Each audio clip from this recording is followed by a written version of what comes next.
when you elevate. The second of losses, I'm handing them out, yeah, I had to go delegate. It feel like I'm floating, I'm lost in the moment, I swear I could levitate. They never believed that I would really fly, I had to go demonstrate. I had to set them straight. They hate when you elevate, elevate, elevate. They hate when you elevate, elevate, elevate. Yeah, they hate when you elevate, elevate, elevate. They hate when you elevate, yeah. I had to elevate. I'm way too fly. Yeah, I'm feeling myself. Ain't no chance I'm coming down, no. Got a soul view to myself, yeah. Why would I give it up? Why do they wanna come take my place? I work too hard for it, don't need a replacement. This my vocation. Now I got rollies all in rotation. Hop on the jet just to take a yeah, salute Tom Morset. That's 22. What up, though? We trapped in the matrix. Bet on myself and go ball out in Vegas. Living a life like I'm rich and I'm famous. Don't see the grind that I know that it came with. Yeah, we about to talk about it tonight. Whole lot to talk about it. I had to prove to everybody else. I had to set them straight. Yeah, I had to ball, so I had to renovate. I know they hate when you elevate. The second of losses, I'm handing them out. Yeah, I had to go delegate. It feel like I'm floating, I'm lost in the moment. I swear I could levitate. They never believed that I would really fly. I had to go demonstrate. I had to set them straight. They hate when you elevate, elevate, elevate. They hate when you elevate, elevate, elevate. Yeah, they hate when you elevate, elevate, elevate. They hate when you elevate, yeah. I had to elevate. Ooh, yeah. Why they wanna put me down? So much drip, yeah, I almost drowned in it. I can't come it down. Yeah, I'm way too fired up. I can't slow down. Ooh, yeah, yeah. I see the flashing lights. Make sure the fashion right, yeah. I'm in my bag tonight, yeah. Ooh, I might just pull up a foreign. Watch out, the engine is roaring. It's too loud, you can ignore it. Yeah, salute. I know we creeping in tonight. Everybody doing a live tonight. Salute to yourselves. Everybody in the building. Salute AK Crowder. What's good with you, family? If you are just coming in, remember to hit that like button as well as we're coming on in. We got a lot to talk about tonight, guys. You know how these Monday night shows go. It's the big wrap up. We have some boxing this weekend, some things going on now in the 140 pounds. We're going to talk about that, of course. And we definitely got to talk about the elephant in the room, right? PBC, the way they're moving, Tank Davis, what's really going on. And like the thumbnail says, we're going to speculate tonight, right? Like everybody else is doing, right? Everybody else is speculating. We're going to speculate tonight. We're going to try to use some practical critical thinking skills tonight. We're going to try to, get some perspective on what we're seeing, what we can anticipate coming out of it. And we're going to have an honest conversation tonight, an honest conversation tonight. I know it seems like these honest conversations seem to be a little bit underrated or overrated, maybe, depends on how you look at it. But we got to have one, and over here, we're going to have one. Some people are going to feel it. Some people are going to feel like, maybe I'm being too nice. Maybe I'm being too mean. Maybe we're jumping the gun, but we'll see what happens, right? Top of the list, though, on top of the list to speak on right now, we're going to get at this Jack Catterall Regis Prograis fight. Guys, what a fight this weekend, right? Wasn't that exciting, but it was an important fight in a division, in my opinion, that is wide open right now, right? In a division that's wide open, when you got Teofimo Lopez, who's probably the best fighter in the division right now, who refuses to be active in the division. All his aspirations and motivations seem to be outside of the division right now, right? Yeah, James, trying to fight in Houston and may fall through again for a third time. Yeah, Ty. Well, we're gonna talk about it in a minute. We're gonna get the casual conversation out the way, and then we definitely gonna get in that conversation. I got some perspective on it. I think we all have some understanding of what we're looking at when we're talking about this Tank Davis situation. But we're gonna bring it together and see if we land on the same place, right? But the 140-pound weight class division, just staying on point with where we're at with it, wide open, right? I mean, we've got Devin Haney in some sort of, I'm not even sure if he's even in a recess, in a champion recess anymore, right? I'm not even sure how to look at Devin Haney at 140 pounds right now. I mean, obviously, you talk to people who are part of that camp, and they say that Devin Haney plans on running a campaign at 140 still. They say he makes the weight easily. And, me, I'm not going to lie. I was under thinking that he had a bad weight cut on his fight against Ryan Garcia. And I really question as to whether or not he would stay at 140. Really, how effective is he at 140? And I wanted to see Devin in a situation where he wasn't cutting weight as bad as he was doing it before. But from what I understand, what they're looking to do is run a campaign at 140. They're still chasing undisputed. They want to unify these belts. And so you have to talk about it in that present for what it is right now. And what it is right now is, if Devin Haney is going to be in that division, is he going to be there as a WBC champion, or is he now, has he let the belt go completely? Is he a champion in recess like the WBC said? And what are his options at that point? Now, you guys know this weekend we saw Jack Catterall and Regis Prograis run it, and I think most of us understood this was going to be damn near the last hoorah for Regis Prograis if he wasn't able to compete in this fight at a high level. I mean, he did pretty decent, but ultimately going into the fight, we were looking for Regis to see if he could improve at all on those things, because he was just dominated by Devin Haney. And honestly, let's be real, he did well in the first half of the fight, but generally speaking, it just seems like Regis's lack of an amateur career, starting late in boxing the way he started late in boxing, it looks like it just came to a point for him where the competition is just a little too high. The talent, the pedigree is a little too high for him, and he's not going to be able to compete at that level, right? Regis Prograis taking an L. I'm not going to break down the fight. You guys can catch the video and look at that breakdown. But ultimately, Regis kept getting caught jumping in, right? And ultimately got put down twice. Really had nothing to offer Jack Catterall after, like, let's say the fifth, sixth round. And it was just a one-sided affair at that point. Unanimous decision. Jack Catterall beat him. But more importantly, Jack Catterall put himself in a conversation now of being a contender, challenging for one of these titles. And, you know, you got a manager like Eddie Hearn in the conversation. He's going to try to put Jack Catterall somewhere amongst one of the champions he's in control of right now, which seems to be Liam Paro and Richard Hitchinson, right? That's what we're probably looking at as a potential who Jack Catterall would be looking at. But then we got a wild card today, didn't we? And the wild card is that Devin Haney and his father come out, and they look like they're trying to campaign to make this fight between Jack Catterall and Devin Haney. What do we think about that fight? Well, look, I think Devin Haney has to fight, period. He needs some sort of a tune-up. He needs some sort of a stay busy fight to get back in the rhythm of fighting. And, you know, I wouldn't want to put Devin Haney against no real punches in that division. If you really want to see where Devin Haney's at and you really want to judge, have a good idea what to look at Devin Haney as far as what it looks like at 140 for him, I think Jack Catterall is a great fight for him. I'll be honest with you guys. It puts him in position to get some money and get Turki involved.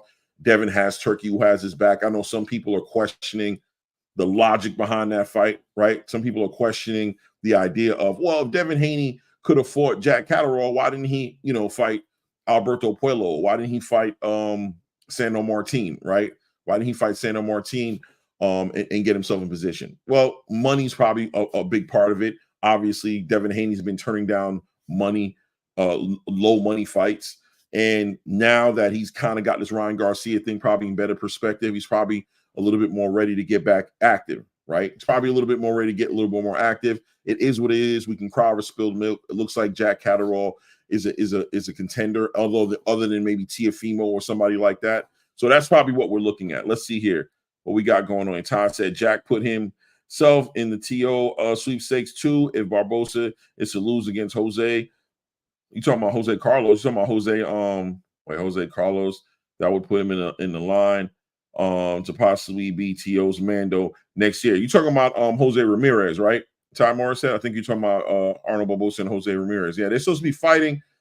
Arnold Barbosa right now holding interim title in that WBO conversation last time I checked. So yeah, Jack Catterall could be in that conversation, but it looks like TO at the same time is dealing with some issues with Top Rank. I don't know how that's going, if they're going to iron out the differences and what that looks like. And once again, like I said, TO doesn't seem like a motivated fighter at 140. He seems like all his dreams and aspirations are at 147 or 154.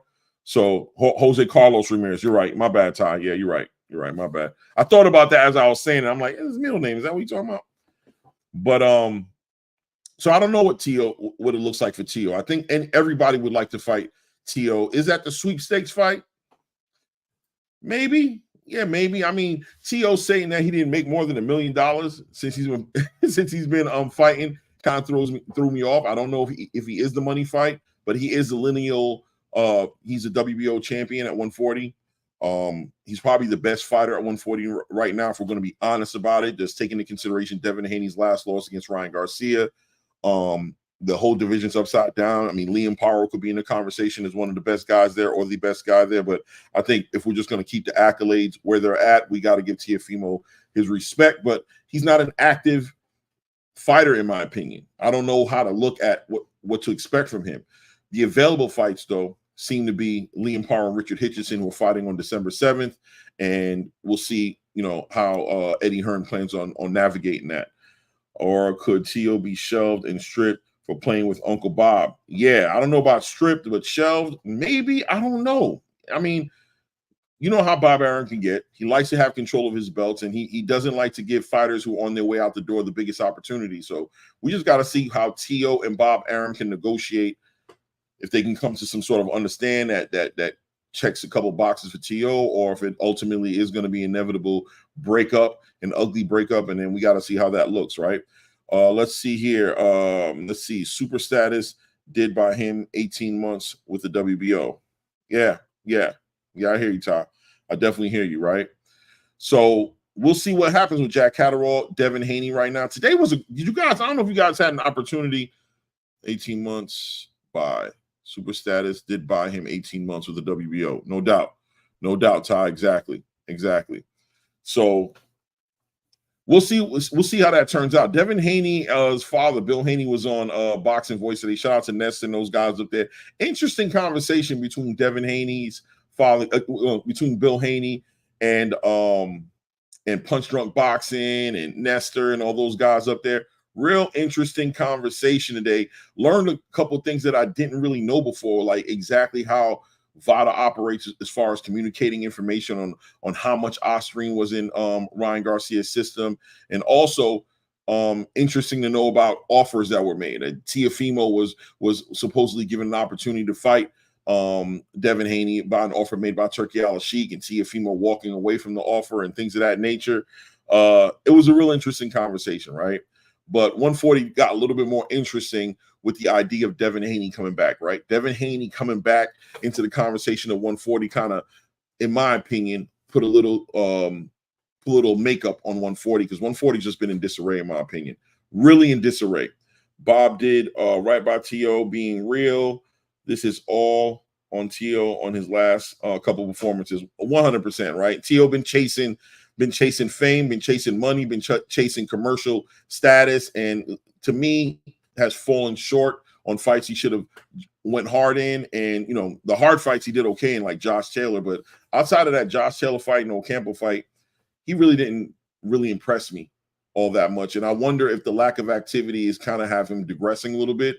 Although I'm very interested in seeing what Teo looks like now that he's been supposedly training with Eddie Reynoso and Canelo and all those guys. I'm interested in seeing what that looks like for Teo right now. I'm interested in seeing how that comes together in the ring for him. Has he become a little bit more strategic with his approach to these fights, a little bit more defensively responsible, a little less sporadic and crazy in the ring? We'll see what that turns into, right? Let me see here. Bear with me one moment here. One moment. I actually need to do this real quick. Salute Hannibal. What's good, family? I'm just doing one thing right here that I need to do that I forgot to do. Bear with me, guys. I did forget to do this. I need to send out this link. Yes, I am on a hot streak. Compose. Boop, boop, boop, boop, boop, boop, boop. There we go. Sent that out. Yeah, salute Hannibal. Right. So, we'll see what happens. You know what I'm saying? Devin Haney back in the conversation. Jack Catterall seems to be in the crosshairs. It looks like they're willing to go to the UK. I know a lot of content creators want to look at that as a bad thing, him going to the UK. I don't think people are really understanding what Turkey's bringing to the game and how the money looks like it's going to be more of an international sport again, right? It's going to become very international. The money's not in America right now, right? PBC doesn't seem to be offering the big money fights. They're not helping develop any young fighters right now. And the guy with the money is Turkey, and Turkey's more focused on international boxing. He wants to put the best against the best all around the planet, all around the world. And if you're not able to facilitate that type of opportunity for a fighter, that's not necessarily where the money's at. And it is looking like legacy starting to get respected more in the space again. I don't know if you guys would agree, right? The idea of belts not mattering, legacy not mattering, and only the popular fighters mattering doesn't seem like it holds as much weight as it did at one time. Right now, being that Turki Al-Sheikh seems to be the guy who's moving the needle right now, getting these fights put together, getting these big cards put together, it looks like the tide is changing a little bit. The needle's moving in a direction towards legacy. And if you look at what Turki's done, he's unified 2 weight classes this year, undisputed heavyweight champion and undisputed light heavyweight champion. It just looks like that's the direction it's going. And if you're looking to make money, championship fights, things of that nature are going to attract somebody like Turki, and an opportunity might be on the other side of that, ambition, right? And so Devin Haney right now, even fighting a Jack Catterall, probably is a decent opportunity to make some good money if Turki gets involved with it. So a fight in the UK or even a fight in Riyadh, which I think would make more sense to me. I don't know why you'd want to give A-side privileges to Jack Catterall. I mean, he's not more accomplished than Devin Haney. If you go fight Jack Catterall in England, I don't know if you guys saw those cards.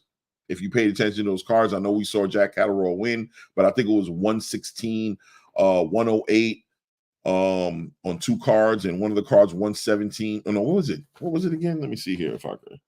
Did I write it down? I can't remember what it was. It was something like that, like 170. If you guys have the scorecards, let me know in the notes. But it was an ugly scorecard, right? Like Regis Prograis definitely won out of those first 5 rounds. I think Regis won about 3 of those rounds. You know what I mean? He won about 3 of those rounds. So let's see here. Yeah, no doubt, Todd. So I don't know if Devin Haney wants to go and compete with Jack Catterall, somebody who probably will survive. Devin Haney's not the big knockout guy. Does he really want to leave his career in some judges in England? I don't think so. I think he wants more of an even playing field. America is not where it's at. Let's be honest, Devin Haney doesn't have a big enough fan base, in my opinion, to make America the big landing spot. I mean, he can always go to Oakland and pack out an arena in Oakland, but I think Riyadh is more of a international playing field, the way the whole world will see him, and he can make the most money. And I think Turki would get behind a Jack Catterall, Devin Haney fight. So that makes that fight that much more interesting. Now, the only other fight that makes more sense than that for Devin Haney would be Teofimo Lopez, right? That would be the only fight. But at the same time, is this the time for Teofimo and Devin Haney to fight? Should Devin Haney try to unify, get some other belts in the division in order to make that fight at least a unification title fight? If not, both of them collect belts and come full circle to an undisputed fight. I don't know. Maybe something for them to think about, right? So that looks like what the next step is going to be for Devin Haney's Jack Catterall. What else we got in the news? And of course, Oscar De La Hoya taking shots at Eddie Hearn as usual, the way it should be. I think, like I told you guys before, I think that 5v5 Golden Boy versus Matchroom, I just think that thing is written on the wall. I could see that happening. I really can see that happening. They're talking so much with Oscar De La Hoya and his clapback Thursdays and completely jumping on Eddie Hearn's back about his 14 losses to Frank Warren. I could definitely see that coming together at some point in time. That would be interesting. But let's get into the elephant in the room, right? Let's speak about the elephant room. Gervonta Tank Davis. Gervonta Tank Davis. More importantly, it's not even about Gervonta Tank Davis, right? It just seems like Gervonta Tank Davis's situation seems to be the thing that's exposing what the real conversation is, which is what it's always been all year long, right? Like, let's be honest. The real conversation's been the PBC rollout for 2024, ever since they made this deal with Amazon Prime, has been an ugly rollout. The consistency, lackluster to say the least. They haven't signed any new fighters. The cards they've been putting on been relatively about the same fighters.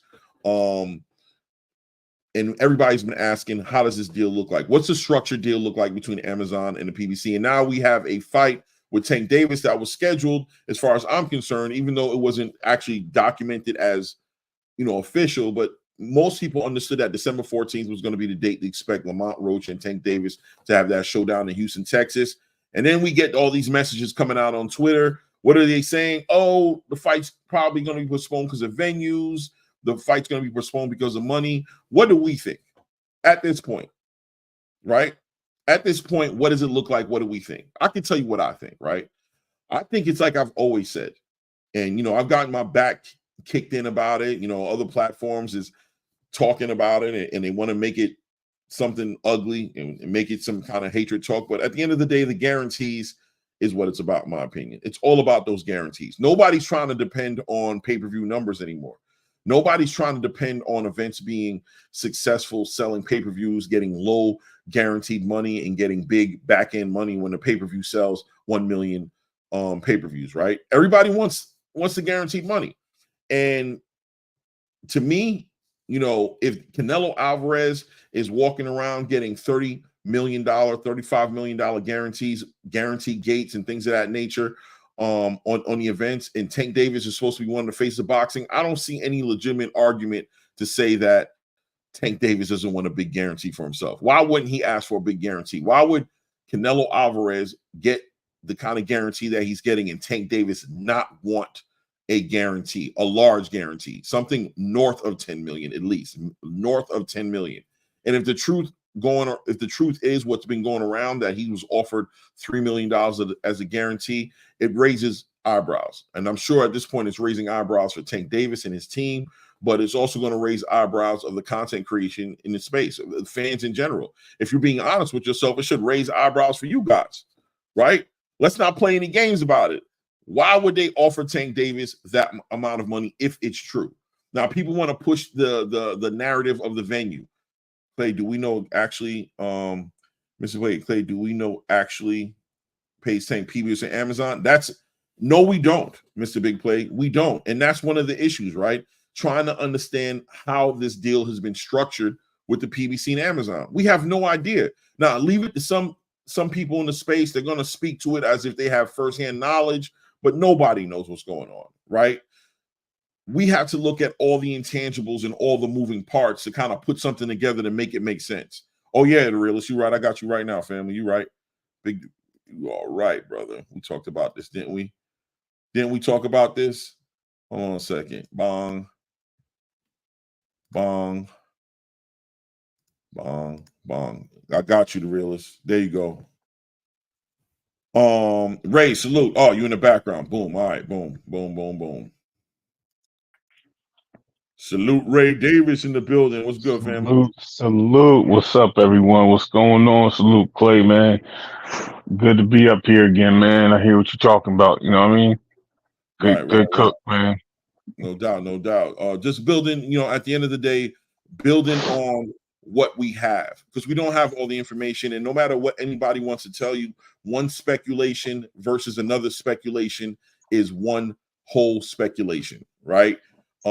Nobody's speculation holds more weight than another person's speculation. And as soon as people start to do that, that's usually that fanatic fanboy energy that's popping, right? So do I have anything to cut down anybody's speculation about a venue being an issue? I mean, I can argue against it. I could say to myself, well, what does issues with a venue mean? One might think that issues with a venue means that there's been a problem booking the date, that the date is not available, or things of that nature. Well, research will show you that the venue is available on the 14th. There are no issues. Matter of fact, they never even tried to book the venue for the 14th. So What does issues with a venue mean? What does that mean? Issues with a venue, right? That means somebody has to be able to go deeper into that outside of talking about availability, because research will have to will let you know that availability is not the issue. So I don't know what issue with a venue means. Now, the other one is the money, right? Paying these fighters a fight. And Gervonta Tank Davis, if you want to be honest about it, guys, I'm not talking, you know what I mean? Let's be honest about it. Tank Davis didn't perform earlier this year on March. He performed in June. And the conversation going around the space was that Tank Davis was negotiating and finalizing that guaranteed deal he had, supposedly, that's been put out into the space, about $240 million on the Amazon Prime PBC deal, right? And we have no evidence that that's what's going on. We don't even know that deal is a real deal, right? But money stopped him, arguably, from coming out in March, and he came out in June. And here we are today dealing with the same issue. One thing I've learned about Tank Davis is Tank Davis is not going to take shorts for nobody.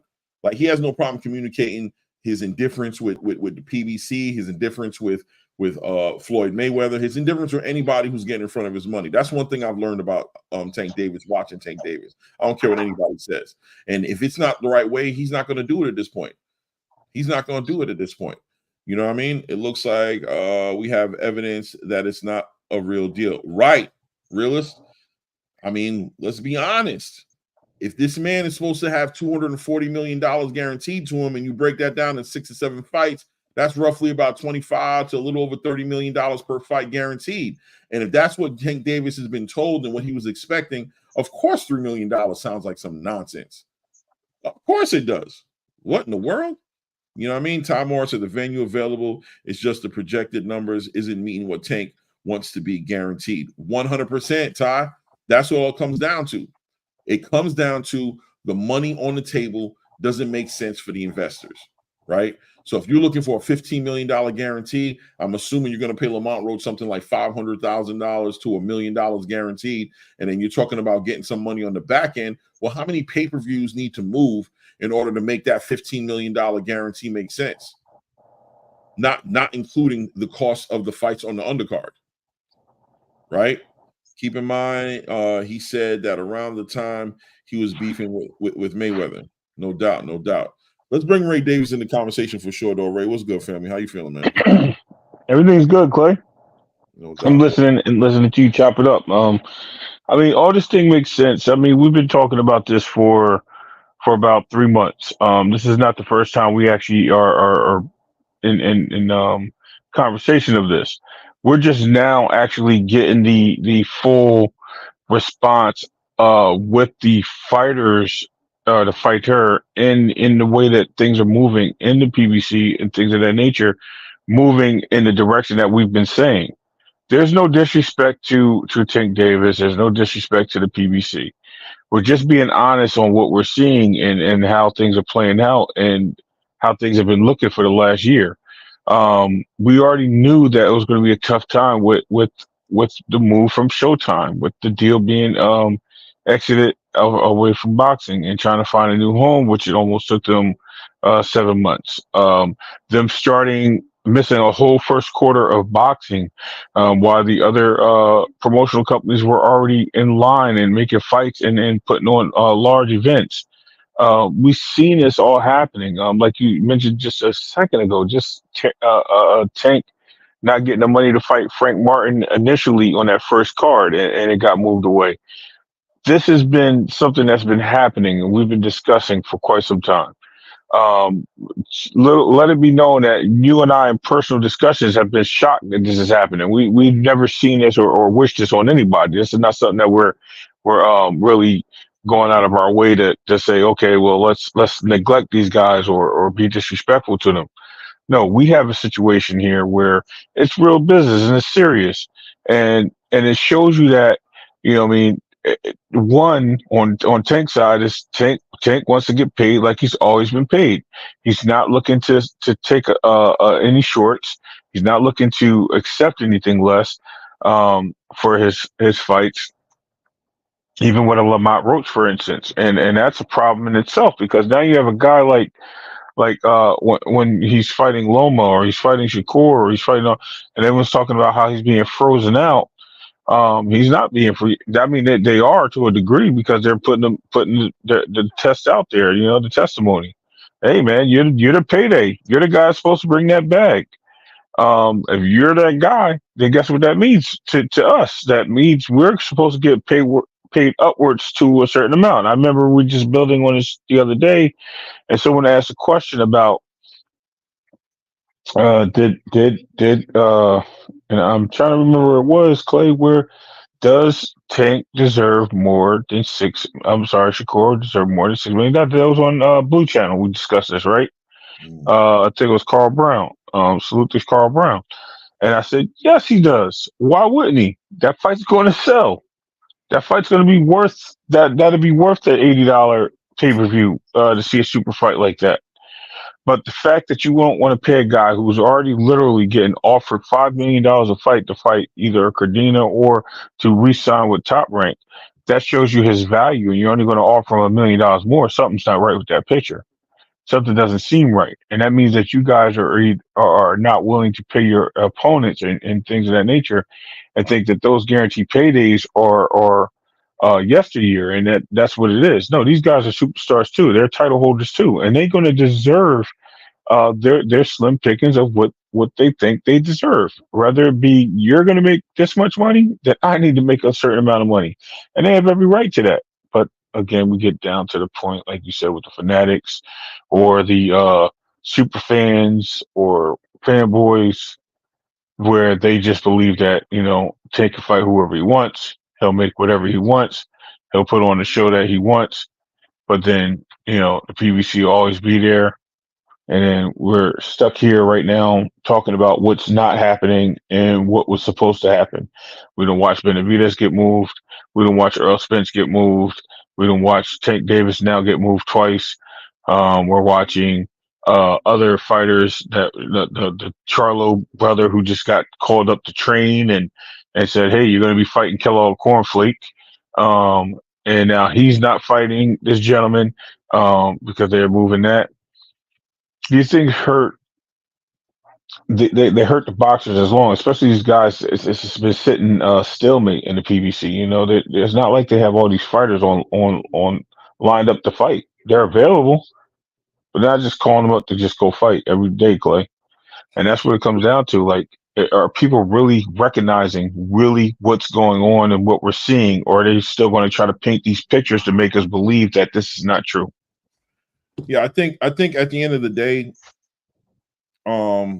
there's no reason to sit here and deny what you're seeing. And I see a lot of people talking in chat right now, and everybody's making great points, man. And it's not hard, I mean, this is not rocket science. We're not Nostradamus or anything like that. It's just being reasonable and reading what you're looking at, right? Shout out to Mr. Big Place at the Amazon with PBC. Is a distribution deal, no upfront money like Showtime, meaning PBC. Tom Brown Promotion has to put all the money up. That's a fact. I'm in the dark a little bit about what Tank Davis was told, what he was expecting as far as this deal was concerned. Obviously, a lot of resistance with Turki Al-Sheikh. People were celebrating. People in the space were celebrating when they thought Turki wasn't going to do no more events in America. They were so happy. They thought PBC was going to take it over. And for me, it's just like, listen, man, it's, as a fan, making the fights is what's important. Making the fights is what's important. And people talk as if Turki Al-Sheikh was taking away fights from the PBC. Like, if the fights weren't made by Turki, PBC would have took the fights and made them happen. No, if Turki didn't make these fights happen, no fights would be happening. The PBC would have still been on the same schedule, doing the same damn thing. You know what I'm saying? Like, we playing these games and gypping ourselves as fans, right? As fans of boxing, all we got are the matches. Everything else that people are finding entertainment in the quote unquote business of boxing and talking about that, bro, as a boxing fan, I don't care about the business of boxing like that. I'm sorry. Right. Some people do, but I just don't, bro. I'm just not consumed by the business of boxing. I actually want to see boxing. I actually want to see the best fight the best. I want to see anybody fight at times rather than see nothing, right? Let's just be honest about that. If you're a boxing fan, you should be interested in seeing boxing. The PBC hasn't been giving us that this year, and the question has to be, why haven't they been giving us that this year, right? And when you look at Errol Spence, who's been put on the back burner, we don't know what in the world is going on with that man, bro. That man's been inactive going on damn near 2 years, bro. It's not 2 years quite yet, but it's like damn near. What are we, like 18 months right now? 18, 19, 20 months of inactivity from this man, with no dates in sight. Why? What's going on?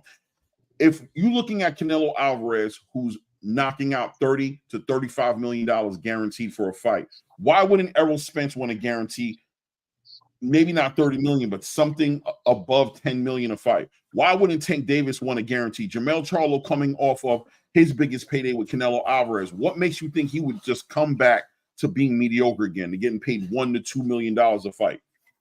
What makes you guys think that these guys who were actually the face of the PBC until Canelo Alvarez came over. They were even over Tank Davis, right? Or at least Errol Spence definitely was. Why wouldn't they want their deal penned out between the PBC and Amazon deal? If that deal's getting put together and Canelo's being penned in to get a guaranteed amount of money, why wouldn't these fighters want the same damn thing? And if the PBC really is robbing Peter to pay Paul, if you don't have an answer as to why or how, more importantly, the pay structure is working, then how can you so confidently be like, yo, they handling the money's getting paid? What are you talking about? Well, let's pay money, bro. And let's ask ourselves this, Clay. With our last Canelo fight, where did we find out the money came from? The money didn't come from the PBC. 25 million of that money came from the MGM grant. It was announced and said by Canelo's team themselves. Money, right? You know what I mean? So the PBC is not paying their fighters. The fight before that, Canelo had to put up. Oscar De La Hoya had to put up half the money to get that fight done with Munguia. And then so where is this money coming from? Every fight that you've seen this year with major fights, major pay-per-views, the money has come from somewhere else. It makes me think now, was Keith Thurman? I mean, I know there's sources saying that his hand was really hurt, but were they able to pay Keith Thurman?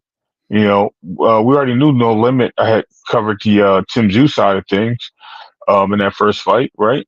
And then they brought in a Fundora who Keith Thurman couldn't fight. So is everything looking as it is from the naked eye? We're not seeing that. We're not seeing these things as we did last year with Steven Espinoza behind the helm and things of that nature. We're seeing something different. We're seeing a whole different transition in boxing. $80 pay-per-views are not being paid. They're not.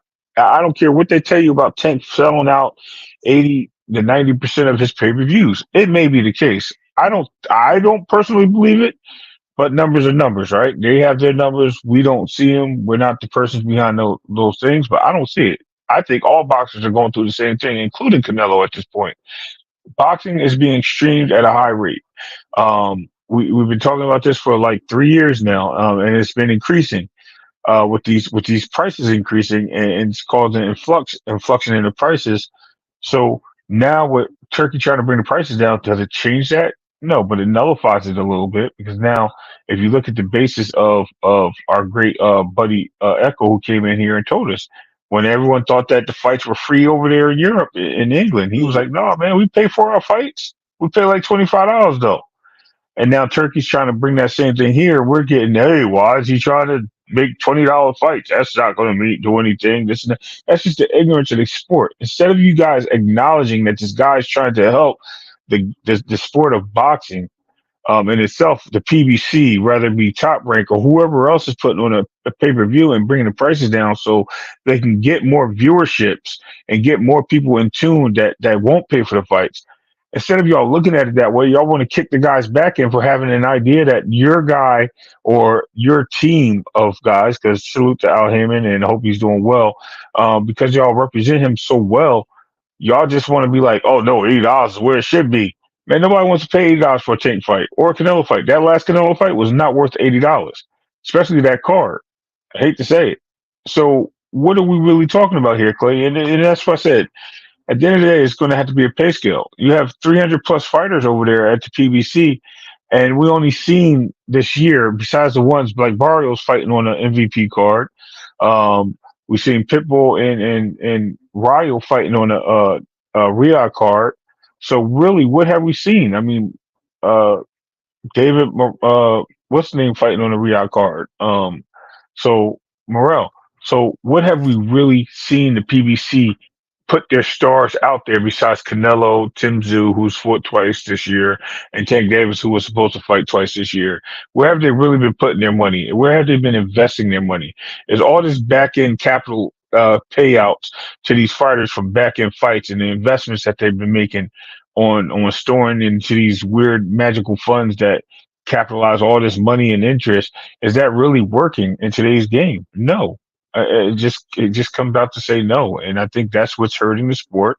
Well, not the sport, but it's hurting their side of game, and eventually it's hurting the sport because we're not getting the best fight the best, as you just mentioned. Yeah, definitely. They're just going to keep adding up, guys. You know what I mean? And with Turki Al-Sheikh bringing that 20 to 25 or 20 to $30 pay for a pay-per-view, and then you add on the streaming issues with all the piracy going on, the PBC model of eat what you kill, it's not gonna last much longer. I don't think it's lasting right now. And like Rick Glazer said, they might be walking dead, like they might already be dead and they don't know it.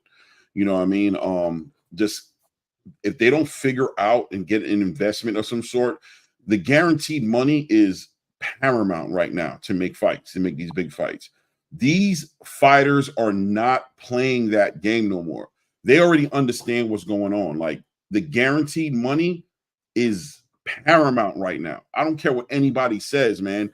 You have no proof, and you guys keep pushing this narrative. A lot of content creators, specifically, a lot of content creators are pushing this narrative, and they don't want to admit and speak on what it really is. And as fans of the sport and as people who are consuming this content, I think even for you guys have to get to a point now where you're like, yo, do you guys even know what you're talking about now? You're not even getting the real information anymore because they don't even know what to say no more. And that's why some of your favorite content creators, I don't know if anybody in the building, looks like everybody here is pretty loyal to this space, but taking shots at other content creators or making their whole show talking about people like me or things of that nature. It's because there's nothing good to talk about from what they like to talk about. There's nothing good to say. You know what I'm saying? So of course they're going to try to project, right? They're going to try to deflect the fact that they have nothing to talk about because the thing that they support is not shining like they want to do, and they'll focus it and project it in another direction. I don't really care, right? But at the end of the day, the boxing is still moving. Boxing is still doing things outside of the PBC, right? Boxing is still moving outside of the PBC. So there's plenty of boxing to talk about over here. But yeah, if we're talking about PBC boxing, there's not much to talk about because the PBC ain't putting on that many events, right? If the PBC doesn't find a way to lock in these guarantees for these fighters, and I think it's clear as day. It's clear as day to be able to confidently say it now, right? To be able to confidently say that, listen, bro, these boxers want guaranteed paydays.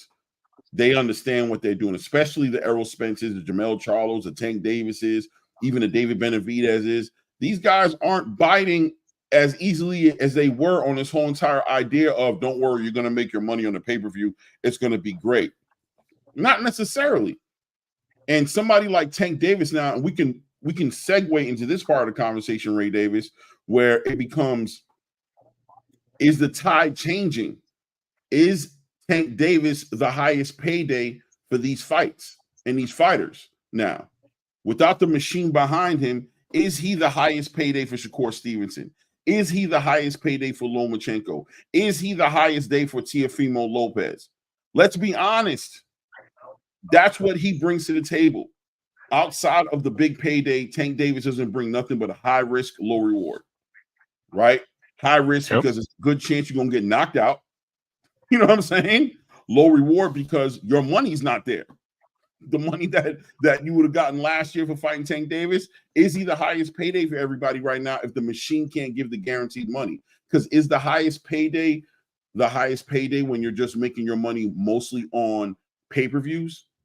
Like Edgar Berlanga, right? Edgar Berlanga's highest payday was clearly with Canelo Alvarez, but that's because Canelo Alvarez brings a whole country with him. So when he's selling his pay-per-views, he's up 700,000, over 500,000, 600-something thousand pay-per-views being sold. Edgar Berlanga he'll take that $500,000 guaranteed money up front and wait for his check to come later on that on those pay-per-views because you know what it's going to be. What's Tank Davis going to bring you? Is Tank Davis going to bring you what, maybe 300,000 pay-per-views? What's Tank Davis going to bring Lamont Roach? How many pay-per-views are going to move to see him fight Lamont Roach? As far as I'm concerned, great question. Roach is just like fighting Hector Garcia, as far as I'm concerned. Yep. It's equivalent interest. It's equivalent. You know what I mean? I don't think nobody cares about that fight like that. And no disrespect to Lamont Roach, and not even no disrespect to Tank Davis. Just to say that the the pay structure, the way everything is set up, the business model that the PBC has is outdated. It's just not going to hold it. It's not going to hold. It's not going to hold the weight like it did last year. It's not. And I don't think Amazon believes in it. I don't think a lot of investors believe in it. I don't think they believe in that business model anymore. There's no evidence to show. You guys who are talking everything you're talking about the PBC and want to crucify us like we're doing something wrong, you guys are talking based off of old data. You're not talking about what's going on this year. These business deals and these big companies that are investing in boxing want to look at what's happening right here. What does this say? Hold on. If you want to see real men fight, buy a Canelo pay-per-view. If you want to see on one side a predictable fight, buy a Tank pay-per-view. If you want to see a boring-ass fight that feels like 2 hours, buy Haney Shakur pay-per-view. Damn, boxing magic. That's one way to look at it, I guess. You know what I mean? Well, I mean that is what it is. But let's look at it this way. Boxing is a sweet science, man, and we always say it's chess, not checkers, right? It's chess, not checkers, right? So when you play chess, do you rush through the game of chess to try to get that victory, or do you take your time? So if you're getting bored with a boxing match, that's a sweet science, and that means that you're really not a boxing fan. You don't understand the sport. So, I mean, it's cool. No disrespect to that gentleman. You know what I mean? No disrespect to him. I'm just saying generally, like a lot of people want to see the excitement part of it. They want to see the touchdown scored or the home run hit instead of playing the small ball and getting the runs through base running and base hitting. You know what I mean? Putting the ball in play. It's boxing, y'all. Everybody has a different style. They're unique, and that's why the sport is what it is, because everyone has their own uniqueness and styles make fights, and we're not getting the things that we always wanted. So, you know what I mean? Salute to you, my brother. You know, if that's the way you look at things, that's cool. But, you know, I just see that those guys aren't boring. I think they're actually what boxing is actually built to be about. Right. Yeah, shout out. That's Ray Davis, tone deaf. Ray Davis is yeah, that's Ray. Yep, tone deaf. That's Ray. That's Ray. Yeah, that's Ray Davis. Let me see here. Whatever happened to the big contract signed with Amazon Prime? 100%, Sonny Augustine. That deal is, when I tell you from day one, I've been trying to see what that deal is, and I've been catching hell for talking about that deal. I don't know how that deal is working for Tank. And I'm telling you guys, even $15 million guaranteed doesn't add up to that deal, right? A $15 million guarantee. Well, how many fights on that deal? 7 fights? 7 fights on that deal, right? So if you do 15 times 7, you get 105 million, bro. You get 105 million, bro. It doesn't even add up.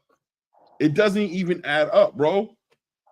It doesn't even add up. And Tank, listen, man, Tank, I almost feel like pulling the video up of the interview where Tank was talking, the Cigar Talk, talking about how this deal he was getting was going to be bigger than Floyd Mayweather's deal. Floyd Mayweather's big deal, I think he got was like 200 million, right? That was like his first big deal that he got.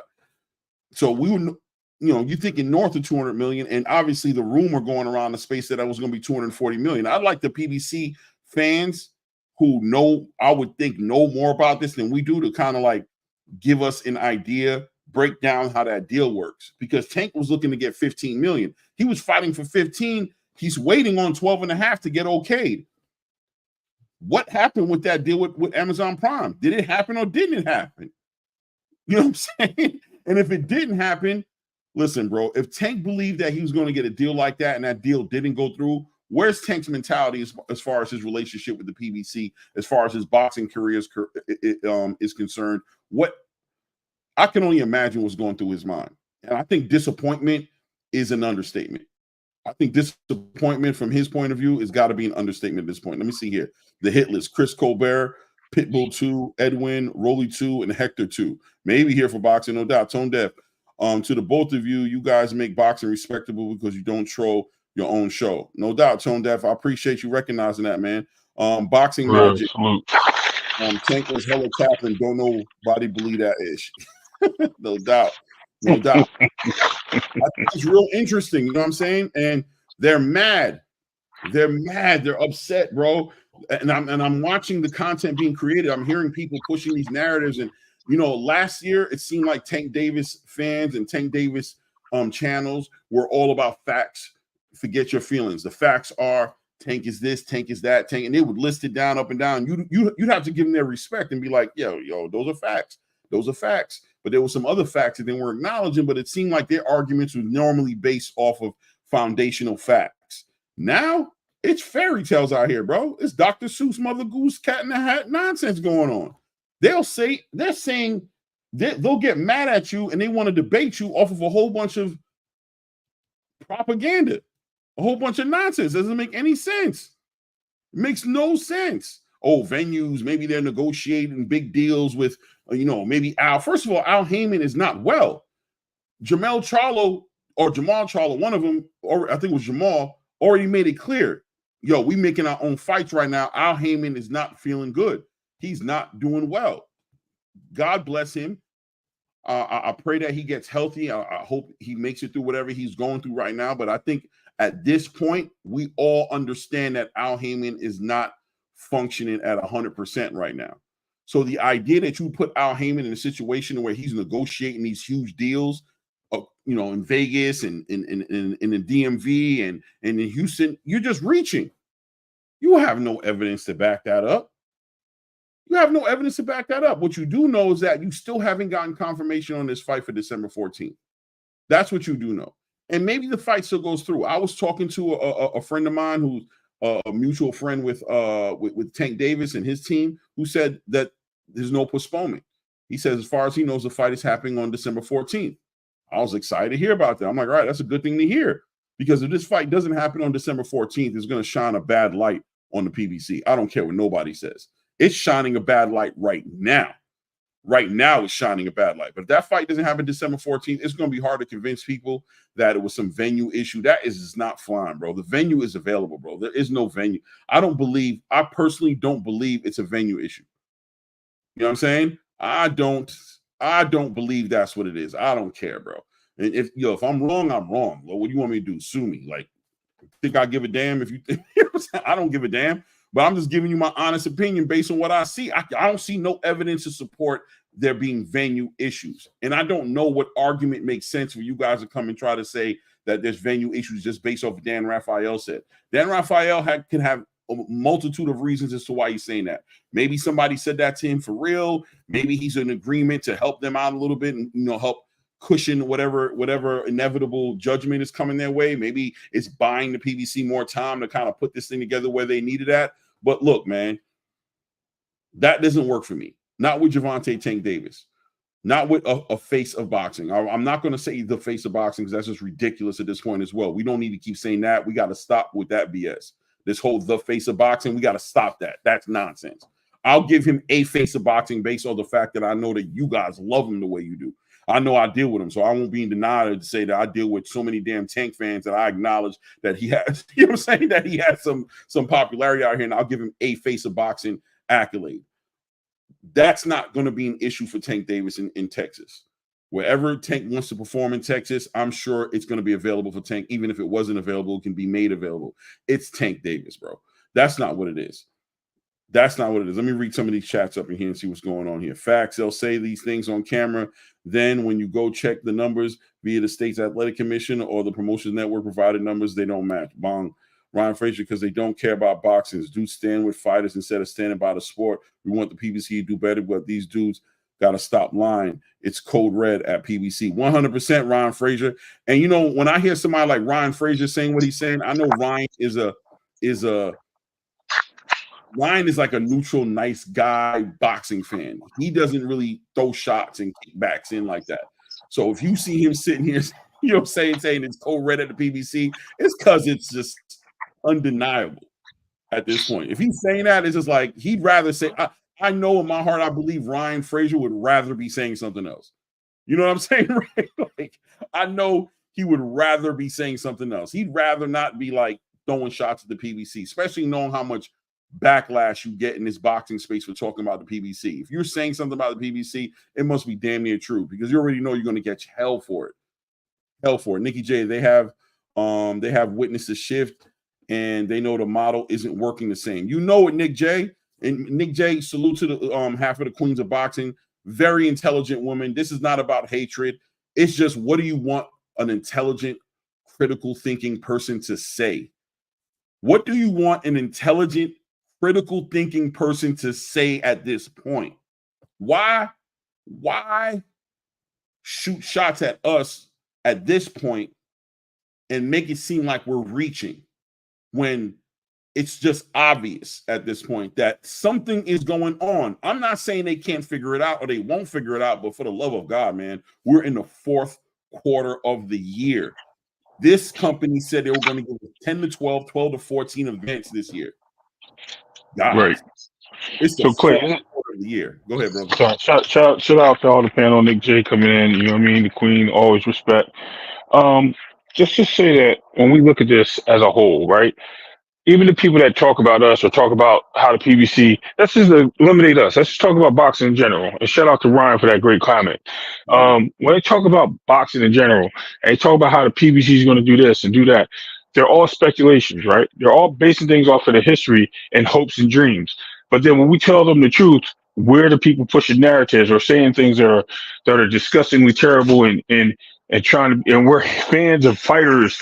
And the reason why we're saying things when we're only keeping it 100, man. At the end of the day, I don't understand the mindset of people of understanding what the truths are and how to build on boxing, how to be real, because all it does is just set you up for failure or heartbreak. Why?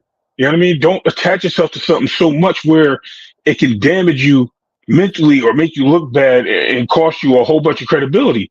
That's what we trying to tell these gentlemen and ladies that do push this narrative, but they don't want to hear it and they think that, you know what I mean, it's crazy. So at the end of the day, man, I'm just trying to be like, yo, let's just keep it 100. Let's just stop. Let's just build on it. Let's just talk about it. Let's try to help build the PBC back up. Let's try to help build Bob Arum Top Rank back up or whatever the case may be. But we're not doing that. We're too busy trying to defend things and kick everybody else's back and that has an honest opinion and assessment on things and not pushing out these semantics on nonsense, bro, at the end of the day. Yeah, man. I'll add to what you're saying as far as credibility is concerned. I'm hearing it, man. I see it. I don't care what you guys are saying, bro. I'm a true boxing fan. I don't even watch a lot of this content no more. And it is what it is. I don't, because you guys are just, I see you guys, man. I feel sorry. My heart bleeds for you guys. I see you guys reaching for grasping at anything you can grasp to make this make sense and not talk about it for what it really is. I see it. Man, I see the desperation in your eyes when you're talking about it. I see the desperation. I can see, you know what this reminds me of, Ray, I'm gonna be honest with you. It reminds me when I watched Roy Jones get knocked out by Antonio Tarver. Right.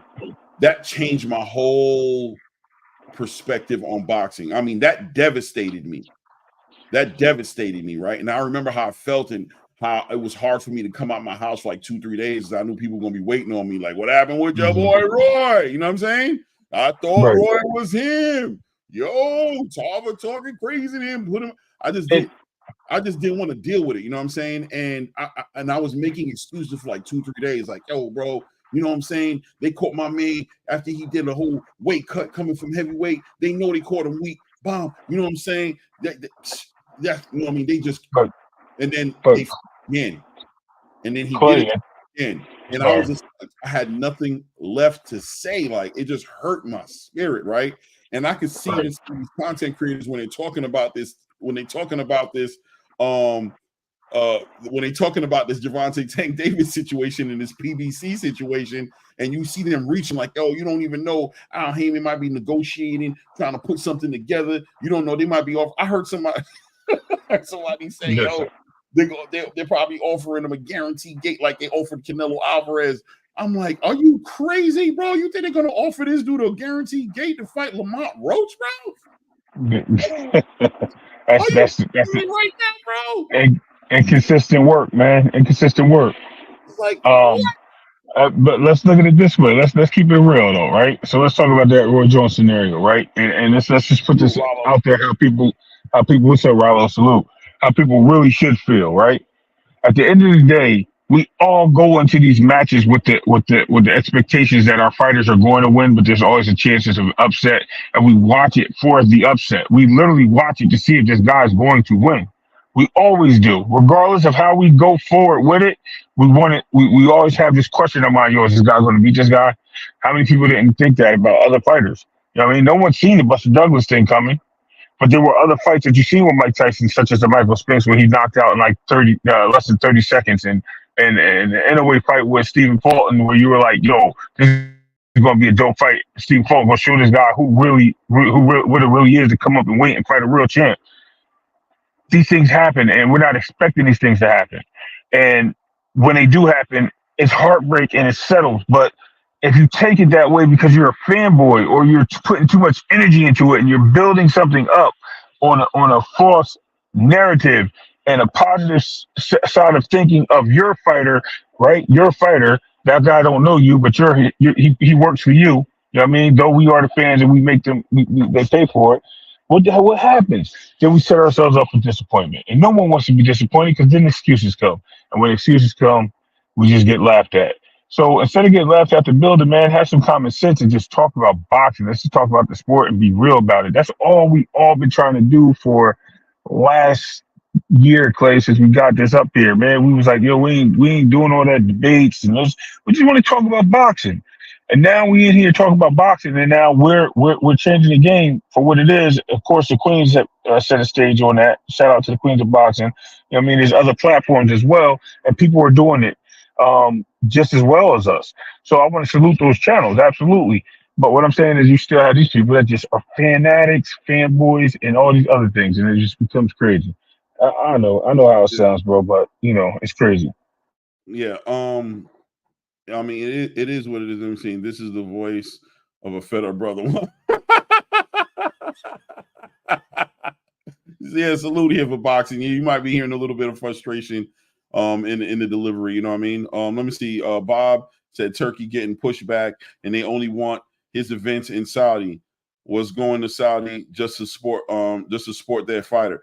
Boxing Magic. That's hilarious that you say that as far as what Bob Arum said, because Turkey responded very promptly to that. I don't know if you guys saw when Turkey responded and said, listen, I don't know who's telling you that nonsense, but if I ain't say don't believe it. And then on top of that, went ahead and started talking about a February 2nd Riyadh season card where he was going to have Virgil Ortiz and Jerron Ennis going at it, as well as Bam Rodriguez fighting Roman Chocolatito Gonzalez, and I believe a couple of other fights on there too. Don't I believe Shakur versus William Zepeda.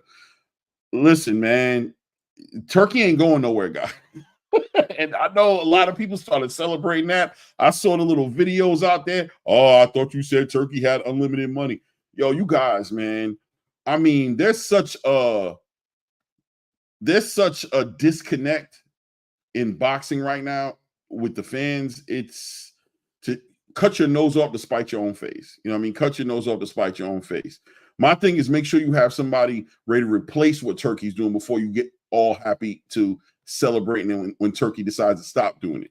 That's what I'm going to say, because don't forget that the boxing matches is what we're here for. Don't forget that.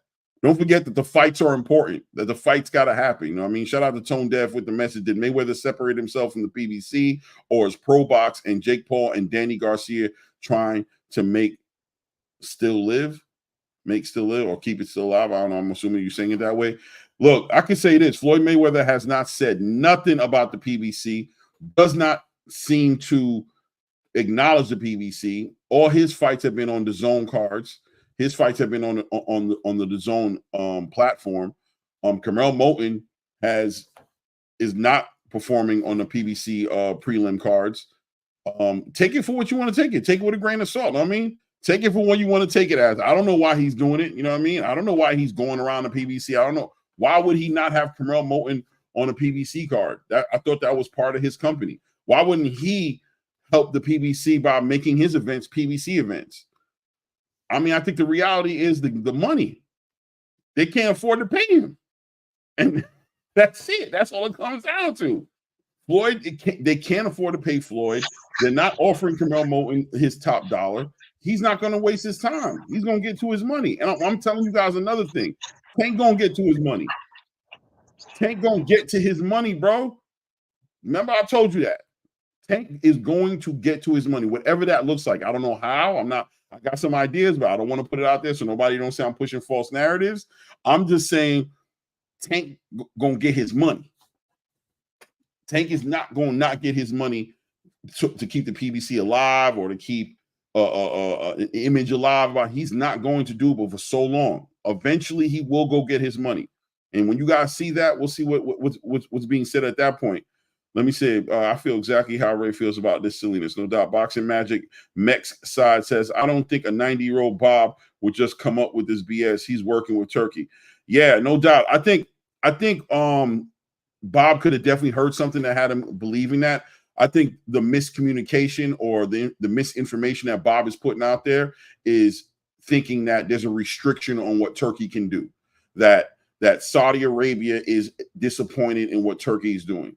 The event in Los Angeles here for boxing was a successful event. People could say whatever they want to say. And what does success mean? To people in America who believe in capitalism and who everything is about money, they're going to look at it like profit is success.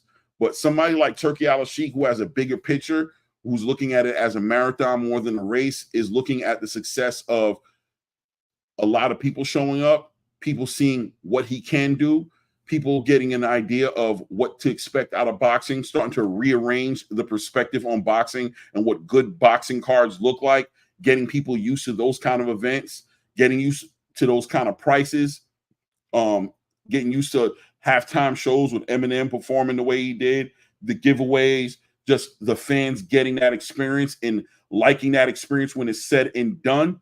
That's what Turki's looking at as a success. That's what Saudi would be looking, in my opinion, as a success, because what they're trying to do is show that they're facilitating the biggest and the best and the most exciting boxing experiences in the game right now. So therefore, when you see their name attached to an event, you have huge expectations.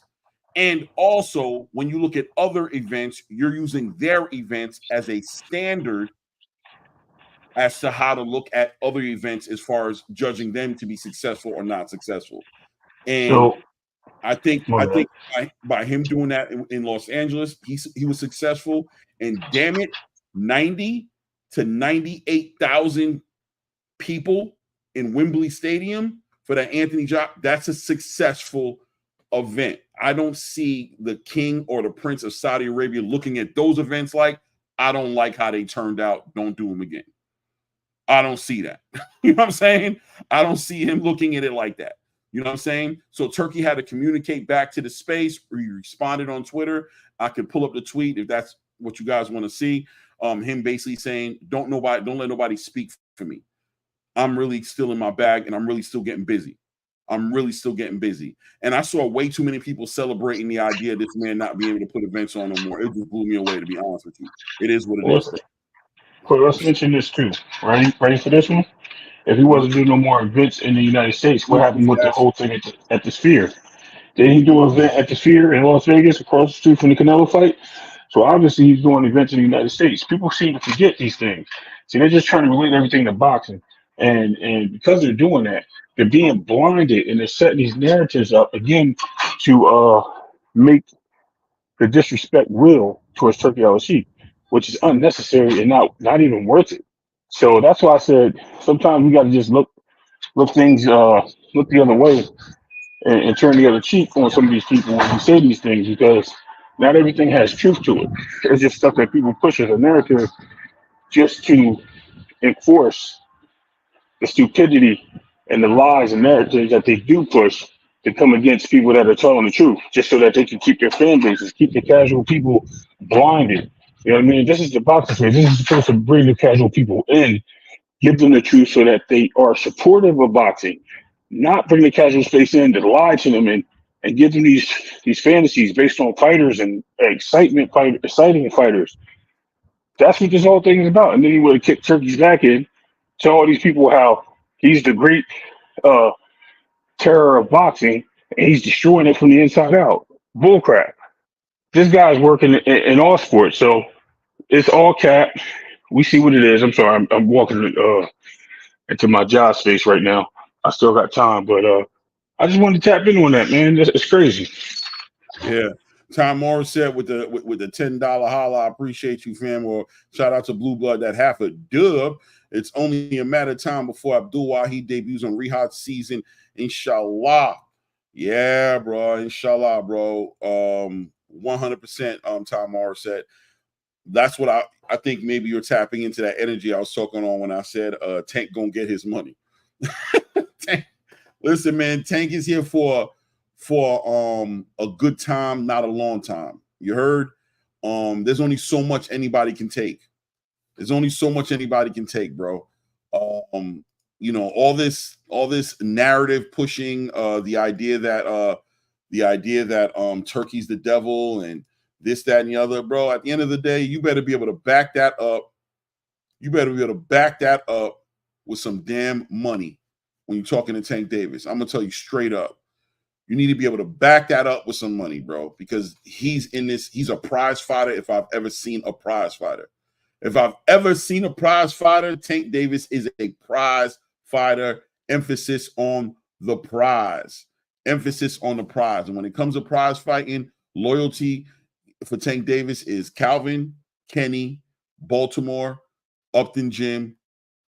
That about it. Maybe Al Heyman. Maybe Al Heyman. But it trust me, man, that money makes a big difference. That money makes a big difference as to where this man's loyalties lie when it comes to the business of boxing, right? I don't want to make Tank sound like a greasy dude who just sell anybody. That's not what I'm saying at all, right? I'm saying when it comes to the business of boxing, he's about his business. He's about his money. And whatever story is being told and whatever you might think it is, or if you don't know, I don't care. Tank's going to get his money, bro. He's going to be the highest paid boxer that he can be. He's going to be the highest paid boxer that he can be. He's not going to take shorts and become somebody else on those fake speech about, we got to help build the company. Yeah, bro, that's not my problem. I don't plan on being here as long as you might think I plan on being here. I need the biggest bag. My guarantee has to be there right there next to Canelo. Tom Morris said, when Big Turkey pulls that off, I will be patronizing the event. Inshallah. 100%, Tom Morris said. 100%. I understand exactly where you're coming from, family. You know what I mean? I understand exactly where you're coming from. Tone Deaf. Did Big Turk or someone say that there's going to be Ghost Promotion giving 10 to 15 fights next year? I don't know. Did he? I didn't hear about that. I don't know. I do not know, man. When Big Turk pulls that off, let me see. Sonny Augustine, Tank made the wrong decision on business. Turkey was the way to go. He knows he made a mistake by paying Canelo, but not Tank. Yeah, man. And I have my thoughts on that Canelo payday and how they, kind of, in my opinion, exhausted a lot of resources to get Canelo that money so that he could have that big event with Canelo Alvarez. I don't know how much that benefited the PBC. You know what I mean? I don't know if it wouldn't have been better for them to invest that money into giving better guarantees to their actual fighters that have proven their loyalty to them. The Tank Davises, the Errol Spences, the Charlos, David Benavidez. It seemed like you guys kind of gave away, they did fumble the bag, in my opinion, fumbled a lot of trust too, by giving so much to Canelo and leaving their fighters who've been loyal to them with the crumbs to deal with, right? They left the crumbs. I'm sorry. Just based on what Eddie Hearn just recently put out about the speculation of him having that offer for the Conor Benn fight and him not even getting that says a lot in itself right there, Clay. So, I mean, Tank obviously is licking his chops right now and double thinking on what he just did, what he did to be loyal, to the soil and get that bag. So we all know what it is at the end of the day. Yeah. It's going to be interesting to see how this thing turns out. I hear them. I hear them complaining, and lately a lot of these Tank channels, and I don't even know how you comfortable letting your channel be called a Tank channel or called any channel. That's why people used to come over here and be like, "Yeah, there's a Devin Haney channel." I'd be insulted, bro. Like, you know what I mean? I like Devin Haney, but I'll be damned if you call this a Devin Haney channel, bro. It's a boxing channel, family. You know what I'm saying? We covering all boxing, bro. I don't know what you talking about, bro. And a lot of these tank channels, quote unquote, are turning. They're going from talking boxing to crying every day, calling us out. I hear these guys are saying this and they saying that. What are we saying that's wrong? We just talking about what it is, what we seeing. I mean, you could disagree. That's up to you to disagree. But at the end of the day, damn, bro, what you all mad about, bro? What are you upset about? We're just trying to speak on it. If you got something to add to the conversation and put some perspective on what's going on, you're invited to do so. Go ahead and hit the link. But all that anger and all that frustration and all that, yo, Turkey's, Saudi Arabia is monarchies and all that nonsense. Like, yo, what narrative are you trying to push here? What are you talking about, bro? Yeah. They're just mad about the 2 Ferraris not getting delivered to Tank's door. That's all at the end of the day. I mean, I think it's beyond the Ferraris, bro. I think they crying for they fighter, bro. But sometimes I don't know. I'm being honest with you guys. I don't know if they're crying more for I don't know if they're crying more for Tank or crying more for the PBC. That's something I haven't been able to separate all the way yet.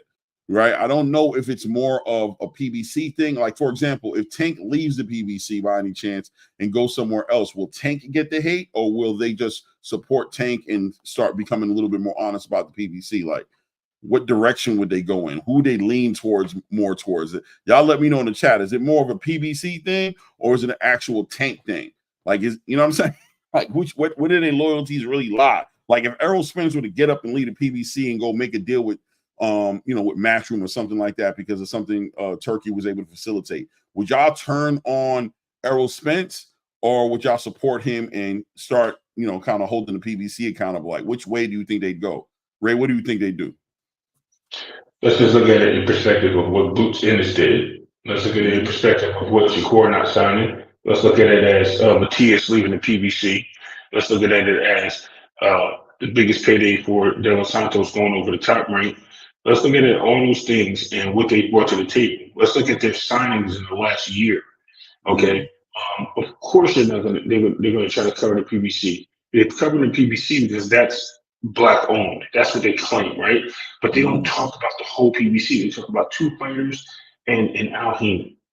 That's all they talk about. They don't talk about the Charlo brothers. They don't talk about anyone else in their platform. Not Peturbia, excuse me, the other dude, Madrimov, right? That was his name. They don't talk about none of these dudes. Like, all they talk about is 2 fighters. I remember PBC, is he? He's not. But they think he is. They said he was. I'm listening to the things. I'm like, yo, he's not even PBC, bro. Like, they don't talk about Frank Martin, right? Frank Martin was in and out. Frank Martin got bad, but they don't talk about him, right? Where's he at right now in their playlist? Nowhere to be found. So the whole thing is, where's Hector Garcia to be talked about? Why is Barrios fighting on the MVP card? Y'all not talking about that. Ask yourselves the questions before y'all start sitting here disrespecting everyone else in the game that's talking boxing. Ask yourself the situation of why y'all keep talking about Tank and try to build Tank's brand and try to make Tank this superstar and this Mongol of boxing because y'all want to put him there. He's already who he is. They can't even accept that he is who he is. We accept it. But the fact is, y'all trying to put these 2 people together, the PBC or this entity and a fighter together, because y'all weren't talking about Canelo like this 2 years ago. Y'all were kicking Canelo's back. I know I got a little echo because I'm in the locker room area. Yeah, it's horrible. It's horrible. My bad. I can't control that. I could try taking the headset off, but that's about it. But yeah, no, man, they kicked Canelo's back in for like 2 years prior to him signing to the PBC. Right? As soon as he signed to the PBC, oh my goodness, somebody's doing something right. All hail the gods of boxing. You know what I mean? It's crazy. They don't know who they want to root for, but at the end of the day, that's what it really comes down to. They just want everybody else to lose. That's what it is. So when we really put perspective on it, that's exactly what it is. They want everyone else to lose while their guy wins or their team wins. Yeah, no doubt. Ray Davis, it's wild how they only speak put up here. It's wild how they only speak up for 2 fighters and ridicule the rest like the Charlos or lesser known guy like Stephen Fulton. That's a fact. That's a fact. Tom Morrison, that's a fact. Whatever happened with Stephen Fulton, whatever happened with, man, a lot of fighters, bro. Look, man, it's just ugly, man. And I'm starting to understand. I'm letting people be in their feelings, bro. Like, I'm not even trying to, and I hear people talking about I want to debate me about what, bro? Like, about what? What is there to debate? Like, what are you talking about, bro? Like, I don't even care. Like, if you think what you think, that's cool. I don't care to change your mind like that, bro. It's all good, bro. Like, keep hope alive, man. Fight for the PBC and fight out of. What do you want me to say to you, bro? Like, you know what I'm saying? I don't care. I'm not going to debate your opinion, bro. But these events are still coming out the way they're coming out. You know what I mean? They're not. Hopefully, maybe tomorrow morning we'll wake up and we'll hear about this event with Tank and it'll make more sense. Maybe Tank will make the sacrifice. Maybe he'll take $5 million, $7 million. You know what I'm saying? Maybe he'll take under $10 million and just make the event happen and help the PBC save face. Maybe that's what he'll do. And, kick the can down the road and you guys buy a little bit more time and get to talk a little bit more craziness and, have another 2-3 months of being like, I thought Tank wasn't going to fight. I thought he wasn't getting enough money. I thought the PBC couldn't. Yeah, okay, keep doing it. It's getting worse and worse. So it is not going in the right direction. And Amazon doesn't look like they jumping on board anytime soon. All this conversation that Steven Espinoza was talking about, oh yeah, Amazon. I don't see it. I don't see how on the back end of a Tim Tszyu fight that was horrible production, that No Limit paid for to put together, that wasn't even a great production, but it was a decent card. On the back end of that, to hear that this fight with Gervonta Tank Davis and Lamont Roach might get pushed out. How is Amazon getting more confident in boxing and scheduling boxing by pushing out fights? You know what I'm saying? Like, that doesn't even add up. Like, how does that represent them having more faith in letting more fights come out by pushing out fights? It makes no sense, bro. That's a direct. You know what I mean? Right. You don't have to say it. You don't have to say it. It's the fact that they're doing this is because they're trying to put all their fruit in one basket to make that money and make that event. It doesn't. You don't have to say it. People can see for what it is, man. You know what I mean? Like, I'm going to from my jobs. I'm about to hop off. Oh, tomorrow, Clay, I'll be up there on Twitter, 12:30ish. So I'll send the link out. Guys, if you follow me on Twitter, please hop in. Good boxing talk. We're gonna have some lives going on and try to have some conversation for about an hour. No doubt. But other than that, Clay, you know what it is, man. You know what it is. Yeah, man, it just goes the opposite way of logic. It goes the opposite way. You guys are trying to tell us one thing, but and you guys been doing this. You guys been doing this with Tank Davis. Trying to say that Tank Davis, Devin Haney's too big, and then he'll come back and respond and say something different. You try to say he don't want to fight this dude, and he says he's ready to fight that guy at 140, or he just always pushing back on what you guys are saying. And this is just another one of the examples of those situations. Clearly another example of those situations, man. It just goes the opposite way. I don't care what Steven Espinoza says. I'm looking at what's being done, what's actually happening. Let me see here. PBC Lean, Fast Eddie already has Boots and Andy Cruz out that gym. He trying to get Steven too. Bang. Bang. He gonna get him, bro. Ty, he gonna get Stephen Fulton. He's gonna get him, bro. Boots is already over there, bro. And Stephen Fulton can't get active for nothing. He was supposed to be on this card fighting against Brandon Figueroa. That fight has to be, if Tank's fight's in the win, their fight is in the win.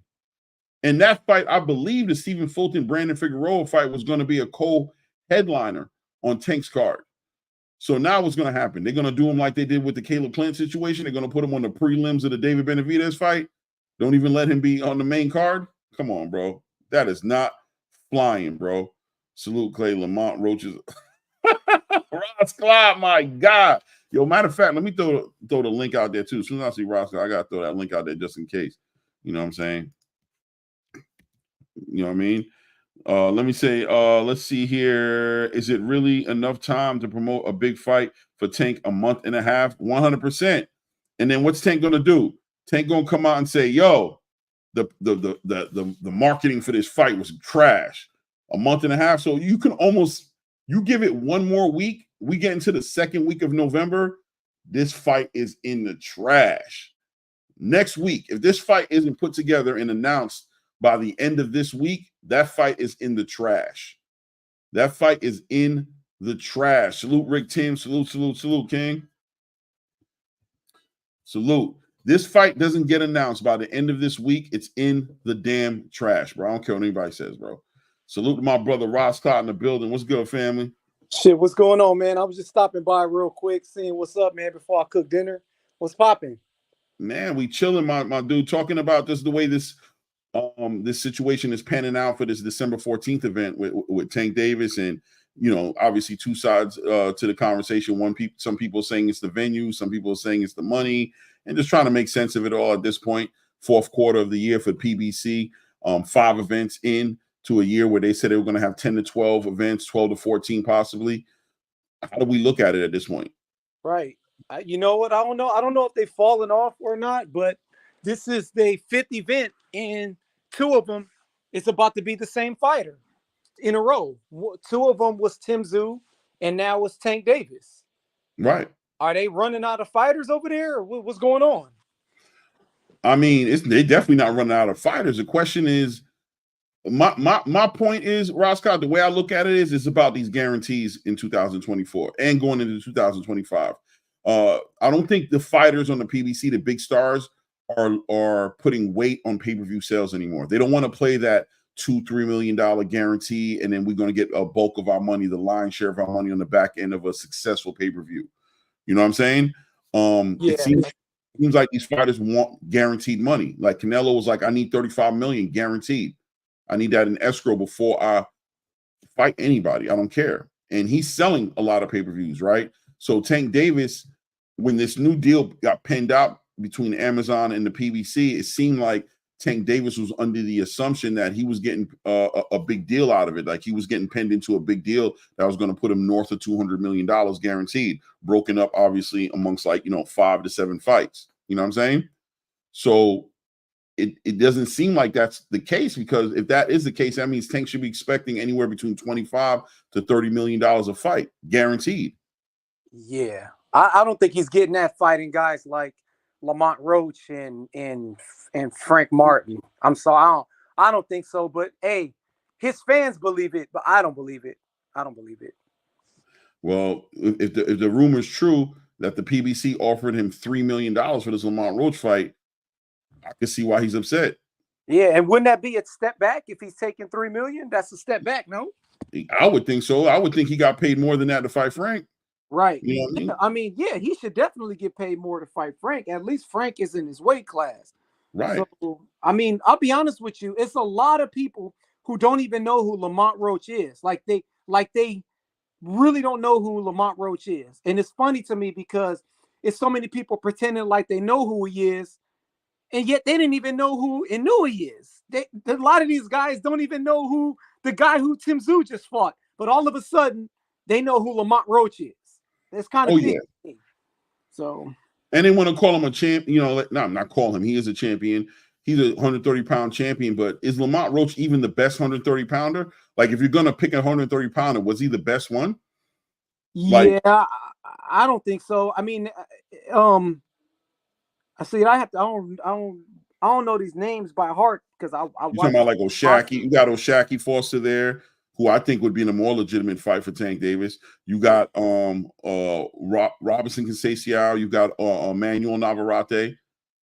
Oh yeah, I forgot about that. I always thought Navarrete was 135, but you're right. He is 130. Right. He tried at 135. That's why he got beat by Baranchek, right? He tried to challenge the WBO title. Yes. And O'Shaquie is getting his rematch. Right. He's about to fight November 2nd. Yes, he's getting his rematch. This weekend, yeah.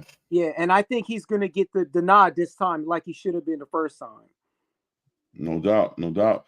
He should. So, I mean, those are better fights. So, I mean, even though, Lamont got a split decision win over Hector Garcia, a fighter that Tank already beat, he's not the best fight. He's not the best fighter at 130. And at the end of the day, being that he's not the best fighter, what is he and why did he get picked? In my opinion, the pay. I think his willingness to take a couple $100,000 as a guarantee has probably had a lot to do with it. Yeah, it's the pay. It's gonna be obviously Lamont Roach's biggest payday. Also Tank Davis is at the point now where he has that certain fan base that's just gonna really support him. I think he's at that level where it don't matter if it's a lot of people streaming or a lot of people not gonna watch it. He got enough fans that's gonna make him the money that the money to make to pay him. So I think he's straight. In my opinion, I think Tank Davis is fine with fighting guys like Lamont Roach. He's cool but with $3 million guarantee. Is he fine with that? I don't think so, but I also know that, okay, I'll fight Lamont Roach now, and in 4 months on the line, I'll fight another Lamont Roach for another 3 or 4 million. If that's the route that he takes. Yeah, I mean, I think he can do that clearly. The question is when people are telling him that he's the face of boxing. My thing is, if he was told that he's going to get somewhere between $200 to $240 million, it's hard to shake that off and forget about that and just take $3 million a fight. 3 times 7 is what, 21? Is that the number? Yeah. Right? So to go from $240 million guaranteed to $21 million. Yeah. Well, is that even true that he was supposed to get that much money? Listen, I almost feel like pulling up the damn interview. You know what I'm saying? Go ahead. I don't know what he was. If he's not saying that, I don't know what he was saying. Let me see something real quick. Tank.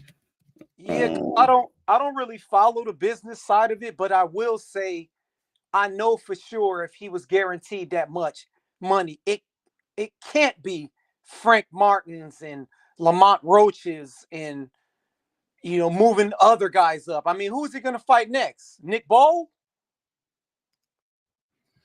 I don't know. Well, who's he going to fight next? How many dudes he's going to move up? And then how many people are going to keep saying, well, technically he's 130 pounds. If he was 130 pounds, that's where he'd be fighting. He's fighting at 135, y'all. So that's like saying Usyk is still a cruiserweight. No, he's a heavyweight now. So I don't buy that he's technically fighting guys his size. No, he's not. So yeah. Here it is right now. Here it is right here. Here it is right here. Let's put it up for the chat, bro. Hopefully Cigar Talk don't hopefully Nas you don't hit me with the You got it. You know what, Clay? I think what you could do when you put it on is let it play for a second, stop, let it play, stop, let it play. I believe that's what you're supposed to do. It's like fair use, right? Yeah, I believe. He don't know about that. You'll see, bro. Yeah. That deal that I'm talking about. Yeah. Oh, that's a part of this. 29. You'll see, bro. Yeah. That deal that I'm talking about. This week it was whatever, but is that sometimes like, is it just like big bro, little bro seeing things different, or what is it to you? No, Floyd don't never. He felt as though I'm at that point where as though I passed him, and I'm doing it at a young age. Wait, like when Floyd was 29, you'll see, bro. Yeah. That deal that I'm talking about. Yeah. Oh, that's a part of the deal. He don't know about that yet, but that's bigger than his deal. Damn. Wow. And I'm just releasing it. Exclusive. That's exclusive. Bigger than Floyd deal? Yeah. Ain't no cap, nigga. That's a lot of bread. You'll see. It's gonna come out. All right. Lastly, I want. Okay. Yeah. I mean, well, okay. Bigger than Floyd, right? That's what he say. Yeah, and Floyd's deal, I believe the deal we're talking about was a $200 million deal that he had with I think it was the PBC, right? Right. It was $200 million. I mean, how do you do that when you're not fighting the proper competition, though, to sell those, to generate that much money? I mean, I don't know. I mean, and my whole thing is, all right, you fight Lamont Roach, right? If the deal is the rumor was that it was going to be $240 million, right? And if you do the math on $240 million, and I'm going to go high, right? I'm going to say it was 7 fights. I'm pretty sure he said 6. But I don't want to do 6 because the number's going to be so stupid it ain't going to even make no sense, right? So let's say 240 divided by 7. Okay. That's $34.2 million guaranteed per fight. Yeah, I don't believe that. There's no way. Not with this competition. There's no way they won't generate that much money. It's crazy, right? Now he said, now I'm hearing he's asking for 15 million guaranteed to fight against Lamont Roach, right? He's probably thinking he's offering them a discount, right? He's probably thinking like, yo, I know it's Lamont Roach, it's not one of the main fights, just give me 15 million. And yeah, I don't know, man. You know what I'm saying? Yeah, it don't sound right, man. Dude, they're not giving you, you're not going to get that kind of money. I don't even know if you'll get 34 million guaranteed to fight Shakur. I don't even know if they'd give you that for that. No, they won't. No, they won't. That's his biggest fight. That's his biggest fight. And he ain't gonna sell. No way. I don't believe it. No way. No way he's getting close to what Canelo got with the DAZN deal 4 years ago. Not at all. And then back then, when pay-per-views actually meant something, where people weren't stealing them as they're doing right now, they were stealing them then. But the way they're stealing today, they stealing it today. On top of that, PBC and along with Amazon, they're not promoting Tank like DAZN was doing. How Canelo? they promote fights? 100%, Ross Scott, 100%. Brother, let me tell you something, man. My kids, when I order pay-per-view, my son laughs at me, bro. I'm telling you, he makes fun of me like, Dad, you crazy as hell, bro. I don't even know what you're doing right now. I'm like, what are you talking about? He's like, I don't even make no sense. I know like 7 sites right now I can go on right now. Like, I don't even know why you're doing that. Like, shoot me the money, man, so I can go chill and I'll get it on the screen for you. Like, why are you giving these? I'm telling you, I'll calm down right now how much he laughs at me. That's facts, man. Hey, 17 years old, he looks at me like I had a lot of respect. Like, I still respect you as my father, but I'm wondering how you even pay the bills in this house, being as irresponsible as you being with your money. Right. Hey, you know these young people, and they know, man. Hey, I had to get my son to let me know some of the sites in case the ones I don't mind don't work. You know what I'm saying? But let me respond to Ty Morissette real quick, because he tried to talk about Joe Louis. Since don't you ever in your life try to compare Tank Davis to Joe Louis. I mean, you embarrassing yourself. If let me tell you something. If this was my channel, I would ban you for that stupid comment. You lucky this ain't my channel, homeboy. You would get banned for life trying to put Tank Davis' name next to Joe Louis, fighting in the era where there was black-only water fountains and black-only bathrooms. Get the F out of here, clown. Salute Tom Morissette. Tom Morissette, man. One of the supporters of this channel, dog. Much love, Tom. Much love. Let me see here. Let's see. Mr. Maybe PBC took a loss with EJ and Bud. They're not taking the L anymore. They're already taking the L, Mr. Big Play.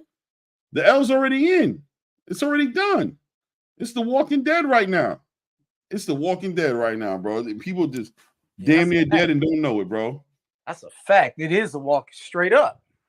Right? Like, it's just, you just don't know it yet. Your brain ain't tell you yet. The brain ain't stopped the heart yet. You know what I'm saying? You're just walking kind of like, but you don't even realize you already out of there. Yep. And what you said earlier about the streaming. So many people are streaming right now. People is throwing parties and they streaming. 100%. You feel me? Let's say the average household throw a party. Eight people, right? 8 people per house. Right. Something intimate. Right. You feel me? Mm-hmm. Times by 10,000. That's people who could have bought it, but they had somebody else watching it for free who's streaming it for free. Right. You feel me? Like, nah, man. I'm telling you, my son checked me one day and said, why are you paying this much? And it was hilarious too, because it was like an $80 pay-per-view. And he said, I low-key want to call this kid downstairs, man, because I know he upstairs messing on his computer. But yo, he was like, Dad, you are tripping, bro. He was like, shoot me that bread, bro. Shoot me that bread, bro. I'll get that right up on the screen, HD, everything, bro. No problem. Hey, our sons think we ancient, man, like we don't know. It's like, I know the sites, but I want to support the boxing. Right, I want to support the boxing. He's like, right. He said, like, man, I don't get it, bro. I just don't get it, Dad. I don't care. I don't care what you say. It ain't no reason for you to pay that much for no fight, bro. That's real. You know what I mean? So, I mean, what's the casual fan What's the casual fan doing? And let me tell you something. I said that I felt like the Tank Davis Lamont Roach fight could reasonably be argued that it's a bad fight for boxing in general, right? Yeah, it's facts. Right? Yeah. And I stated it on the fact that, especially if you're gonna, now if you're doing it for free, I could put some perspective on it. It could be palatable. You know what I'm saying? But to charge somebody $70 to $90 to watch that fight, you are challenging them in a way where they have to fight themselves not to steal this fight. Right. Yeah. Right? You're challenging them. You're testing their loyalty to the maximum level. Right. Because they're sitting here like, dude, oh man, $90, bro. Bro, I don't know, bro. Now, one thing about getting stuff for free, Roscott, it's hard to go back to paying for it. Yeah. Hey, I've been streaming. Let me tell you, since I've been streaming, all right? And this is the honest truth. I started streaming fights, I would say, well, first of all, I never paid pay-per-view because I used to go to my boy's house or whatever, homie's house. So I don't pay pay-per-view. And my father usually gets pay-per-view, right? So I go to his place. But I started streaming fights when what you call it? Fudge. Margarito and Margarito Shane. Yes, Margarito and Shane was the very first time I streamed a boxing match. And I've been streaming ever since. Yeah, I've been streaming ever since. Yeah, bro. I mean, I streamed before, but when it comes, like, you know, especially since I started doing this channel, I try my best not to be streaming because I feel like, what do I look like? You know what I'm saying? Doing this and not supporting boxing, but it's hard. It's hard, bro. When you see fights like that, this Lamont Roach fight, it's very difficult to bro, to sit there and pay $90 or something. You know what I'm saying? But it is, man. Right? It is. It's hard. You feel bad. You feel stupid. You feel like you're getting played with. You know what I'm saying? You feel like somebody's challenging your intelligence. They just take your money. Right. That's what I'm saying. Do you really want to pay to watch Lamont Roach? Like, well, okay, here's the thing, Clay. Let me ask you. If he wasn't fighting Tank and he was fighting not even Navarrete, not even Foster, would you pay to watch him fight pay-per-view? Would you pay for it? If it was $49.99. It'd be easier to pay for $49.99. Just putting that $49.99 into perspective, knowing that I know they want to charge me $80, I might pay for it just off the strength of I feel like they're meeting me halfway. They're acknowledging, like, yo, I don't want to do you like that, but we got to make money. Just trying to support the PBC, knowing that that's how they're paying their bills. No, I understand where you're coming from. You got the platform. Trust me, I understand exactly where you're coming from, and I agree. When you have a certain platform, I think a lot of people those channels should pay, because you start making money off the boxing sport. You could give back or whatever, but at the same time, if they're not giving you the fights, I ain't mad at you streaming it either. At all. Me neither. I wouldn't be mad at you streaming it either. You know what I'm saying? I'm not mad at nobody for streaming that, bro, and that's a fact. I understand that more. I'm expecting 90% of the people who deal with me that they are streaming it. Right. Yeah, because it's like I see a lot of YouTube channels where they'll try to call a boxing fan not a real boxing fan because they're not supporting the fighter or they're not paying for it. Am I not a movie connoisseur if I'm watching it on a free website? No, straight up. You know what I'm saying? Like, I don't need to pay. If I could get it for free, why should I pay for it? That's how I look at it. And also, if it's not a fight I want to see, I mean, come on now. This ain't Mike Tyson. This ain't Mike Tyson versus Larry Holmes. This ain't Larry Holmes versus Michael Spinks. This ain't Hagler versus Leonard. It's Lamont Roach versus Tank Davis. Do the math. Like that, you can wake up in the morning and be like, yeah, that's what I figured. You know, it's right. You're going to wake up in the morning, grab your phone right quick, check YouTube out to catch some highlights, and that's probably going to be probably equivalent to watching the fight. Right. I mean, listen, Lamont Roach getting knocked out, y'all. Let's keep it a buck. he get knocked out. Maybe. And if he don't get knocked out, that's like a loss. Oh yeah. It'd be a loss if he don't knock him out, but he's getting knocked out. Like Lamont Roach. Shout out to Bradley. Non-Finger said, "Are y'all trying to kill this fight? Trying to kill this fight? This fight dead." we ain't trying to do nothing because we can't do anything. Listen, he could be not trying to kill something. It's already dead, brother. They sound like they killing it themselves. We just trying to come up with the reasons why it's getting shot up like it is. Right. we could be 20,000 channels talking bad about Tank Davis. His fans still gonna buy it. He got loyal fans. And shout out to Tank for the loyal fans, man. Shout out to them. Salute. And y'all still gonna watch? You damn right, Non-Fingers. Yeah, I'm still watch it, but I'm gonna watch it for free. Yeah, a lot of people gonna watch for free, and I think, you know, I ain't gonna lie to you, bro. I think the team is aware of this. I think the team's aware of it, and they're like, we don't want to play the guarantee. We don't want to play the pay-per-view, the back end money game. We want our money up front. Right. We want our money up front. That's what I think. Yeah, it is what it is. Lamont Roach sleep on his hands. He don't need pillows. His hands soft as clouds. Yeah, see? That's what I'm saying. But y'all watching because Tank is much watched TV. Okay, I agree with you, Non-Fingers, right? Maybe you're right. Maybe he's much watched TV, but is he much pay for and watch TV? Because that's what they, you know what I mean? Right. Is that what he is? Is he much pay for and watch? Yeah. I don't even know what to say with fans like that who you responded to. For me, I don't have no response to people like that because I don't know what the argument is. What is he trying to tell you right now? I have no idea. Yeah, I don't even know. I think what he's doing is he's fighting for Tank, like a lot of Tank fans do. He's fighting for Tank. That's what he's doing. He's fighting for Tank, and you know, he's defending Tank. I could appreciate that. You're a good fan. You're a good fan. Good supporter. Let's see. You guys making sound like pay thing a church when the pastor driving a BMW. Let me see. Tim on Nathan, Fury versus Usyk 2 is a $20 pay-per-view, and PBC trying to get us to buy a predetermined fight for $80. Lord have mercy. Yeah.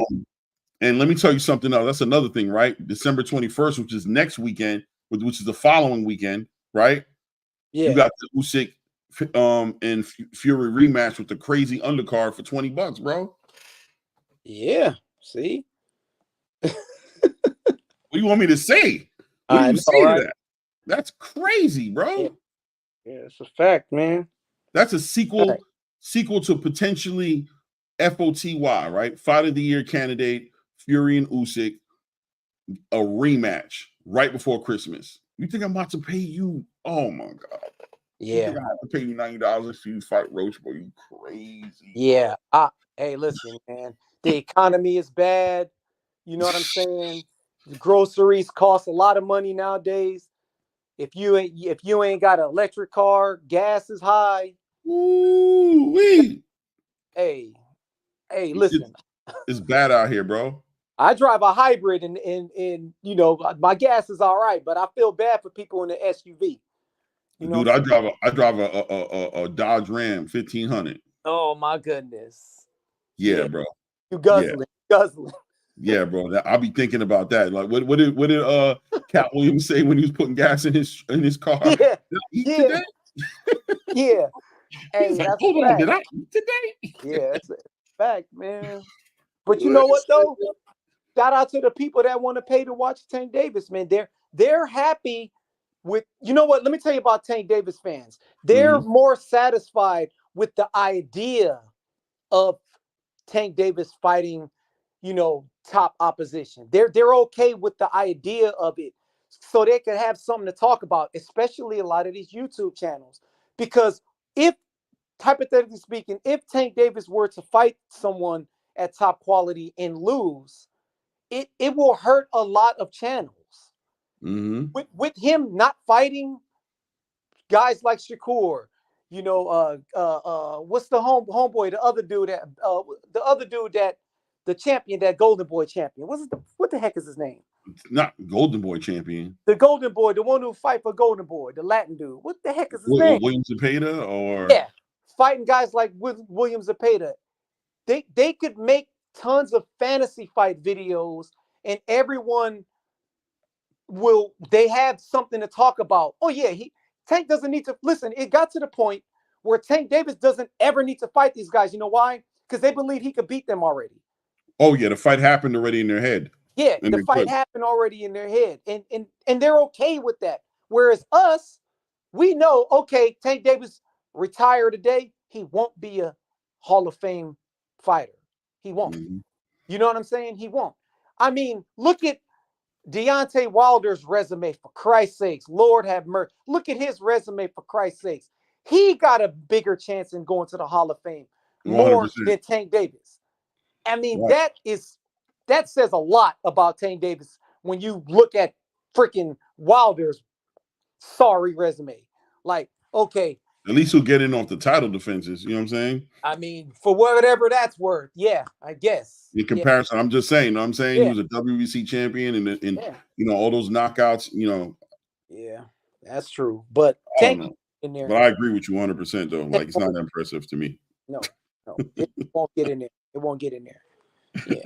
But, you know, if people want to compare Tank Davis to, you know, fighters like Joe Louis, who got 25 title defenses, successful 25 title defenses, a record unbroken, shout out to the Tank Davis fans.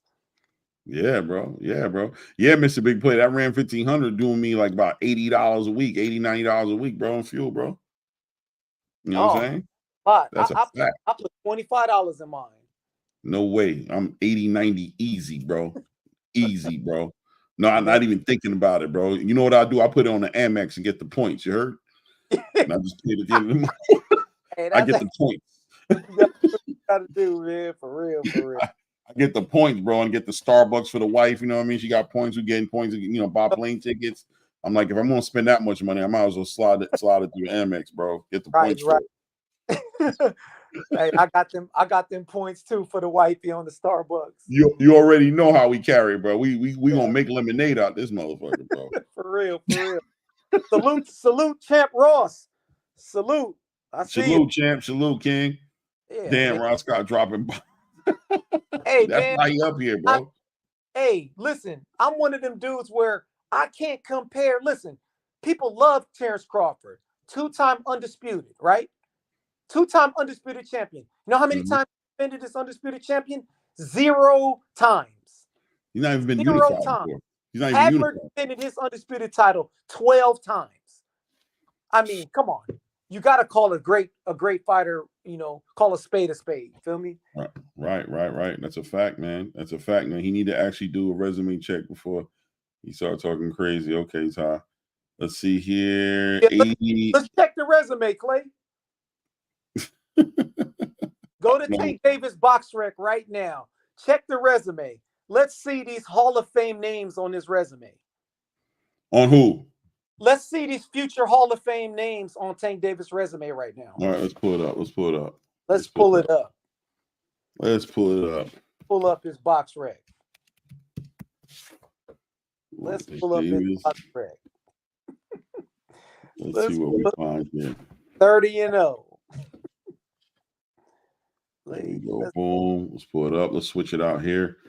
We already see him here talking about that big money deal right here. I want to play this one more time, though. I ain't gonna hold you. Just so everybody who wasn't here before. Yeah, my man was excited about what was excited. Yeah, that's what I was thinking. Because I feel like y'all got, I would say love, hate, but it's been like the last interview you showed them love. This week it was whatever. But is that sometimes like, you know, is it just like big bro, little bro seeing things different, or what is it to you? No, Floyd don't never. He felt as though I'm at that point where I passed him. And I'm doing it at a young age. Wait, like when Floyd was 29, you'll see, bro. Yeah. That deal that I'm talking about. Yeah. Oh, that's a part of the deal. He don't know about that yet. But that's bigger than his deal. Damn. Wow. And I'm just releasing it. Exclusive. That's exclusive. Bigger than Floyd deal? Yeah. Tank, don't cap, nigga. That's a lot of bread. You'll see. It's gonna come out. All right. Yep. That man said it too. He said, "Don't cap." That's a lot. Yeah, there you go. He said, "Don't cap." That's a lot of bread, bro. Listen, man, it is what it is, bro. It is what it is. Let's pull up this box rec right quick though. Go pull up that box rec because we've been told to check his record. So let's pull it up. You want to go to the beginning, or do you want to? Nah, go to when he started fighting. Go right. Pedraza seems to be the best name, right? That's who everybody go to. Everyone goes to Pedraza. All right, so there's Pedraza, then there's Liam Walsh. No, I don't think so. Yeah. Francisco Fonseca. Yeah. Okay, going. Hugo Ruiz. Yeah. Yeah, let's just go right to the next one, which is Gamboa, which in my opinion wasn't the same Gamboa. He had a bum leg in that fight. Right. And he still was up in there. That's probably one of the hardest fights I've seen Tank Davis in. Yeah. Right. Tell that guy what weight class did Leo Santa Cruz start out in? Right. What was the weight class he started out in? He started at 115. Well, what was it, 117? 118 pounds. Right. 118, that's right. Yeah. And he fought all the way up until about...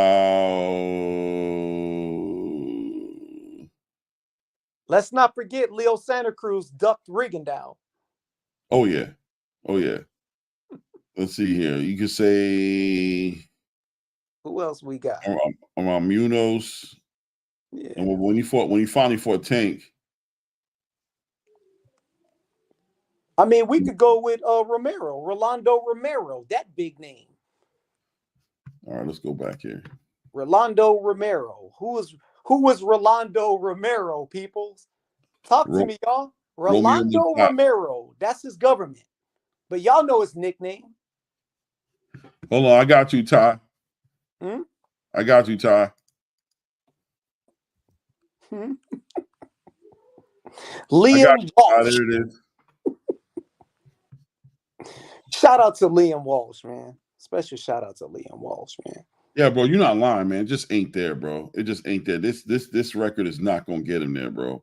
Yeah. Oh, wait a minute. Wait a minute. The Isaac Cruz. Don't forget about Isaac Cruz. That guy. What about him? You tell me. Yeah. I mean, look, Isak is a one-trick pony. He's a good dance partner. You know what I mean? He's gonna make the fight exciting. Rollo said Rolly's an elite champion at 140. Rolly's the epitome of Tank's record. JR Fox says Rolly's the epitome of Tank's record. Yeah, man. Man, bro. Listen, man. Yeah, he needs those legacy fights without a doubt. Hold on, boom, right here. Okay, so they had the Lamont Roach fight. Is it official? Yeah, it's official. He about to fight Lamont Roach. That's not even official. There ain't no undercard to it. Well, it say December 24th on here. The thing is, right? It's supposedly they got a beef or whatever, right? That's what stirred it, right? No, we talking about him and Lamont? Yeah, they got like some boxing beef, right? That's not what I think, but I think that's what they're selling it right now at this moment. It's like a DMV thing, right? Isn't it like a DMV thing? Like who is that supposed to be? Yeah, that's the selling point. That's the selling point. Who the best in the DMV? Yeah. Okay. How come he just don't settle that in a sparring session in the gym where just like the doghouse? Because that's gonna be for free. Yo, right. Assalamu alaikum, Ty. What's good for you, family? But it would be good work. I had to tap in real quick because I ain't want things to get misconstrued. I am not going out as a martyr for no goddamn Tank. I am not sliding for Gervonta. No, sir. All I said was during Joe Louis' era, the reporters did have a thing going on called the Bum of the Week. That's the only correlation I made, bro. You over here tweaking. Okay. Can I respond to that? Now, is Joe a Hall of Famer? Yes, he is. I don't know about Tank. Yeah. The bum of the month writers who said that, these are white reporters in a time where black men was still dealing with racism right in front of their face. So I take any writer from back then talking about a black fighter with a grain of salt. And that's just me. I can respect that. But from my angle, when I look at resumes, when I compare the greats, his is a little shaky when I compare him to other guys. And I stand on that. No doubt, man. And I feel you. I feel you, Ty. I mean, look, at the end of the day, I personally feel like Tank is one of the most talented fighters in boxing today. I ain't gonna lie to you. That's how I feel about him. You know what I'm saying? But I have to keep it 100 that I haven't seen the fights. And those fights make a big difference, man. Those fights confirm. They confirm what you think you see or what you know you see. They confirm it. And without those fights, we can't. I'm not going to let it. I'm just not letting nobody get no passes. We just seen too many fighters get put on the big stage in front of the right opponents and fall short. You know what I'm saying? And don't do it. So it is what it is. You know what I'm saying? Yeah. It is what it is. But this. No, go ahead, Clay. I'm sorry. I was going to say, but this fight here with Lamont Roach was definitely, you know, because some people are trying to push a narrative like this fight wasn't locked in yet, and I think it was locked in enough for BoxRec to put it up there with a scheduled date and everything, saying where it's going to be at. So it is what it is. So let me ask you this: you think that resume is solid? You asking me that? Yeah, I'm asking you that. Me? No, not you. The brother. The brother. I've been on the record of saying his resume is lackluster. Right. I think the eye test on all these fights showed you that Tank is a talented fighter. And you can't help but watch him fight and start thinking about, damn, what would it look like with him and Shakur? What would it look like with him and Devin? What would it look like with him and Teofimo? That within itself is an accomplishment and an accolade within itself to want to see those fights. You know what I'm saying? But at the end of the day, I don't care what fighter it is. At the end of the day, you got to fight who you're supposed to fight, bro, before I can give you the ultimate accomplishment. You got to make the fights happen. You know what I mean? You got to. Hey, Clay, can I address one thing? I like how he just jumped out of the window because I made that one comment as if I haven't been on this platform chastising Tank about the choice of the venue, the fight selection. He could have pulled a Canelo and gave that to his home market for free. Yeah. He could have fought at the Capital One.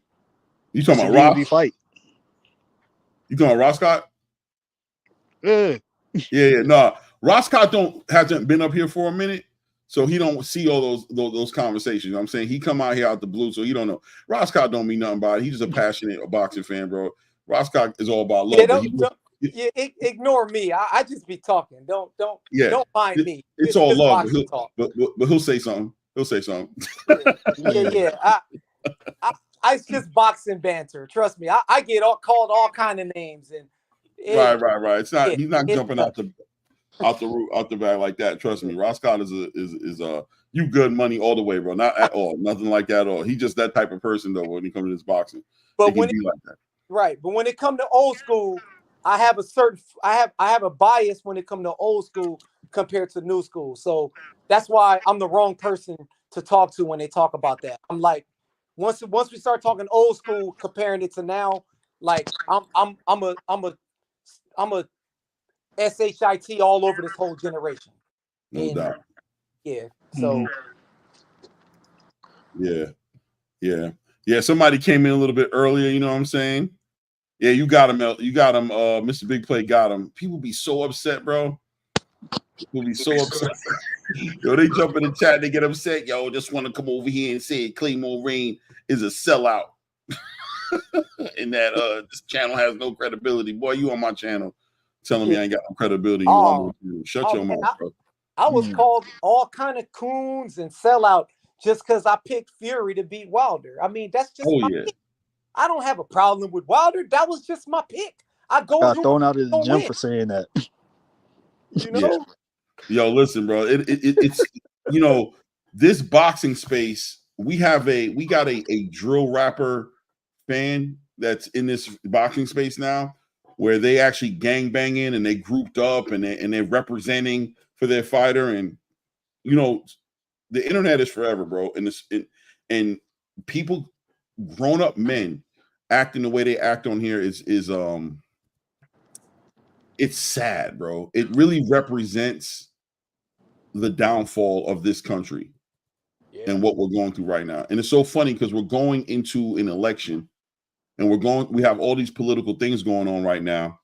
And you know, the boxing space is just a little picture, gives you a little idea of what's going on today.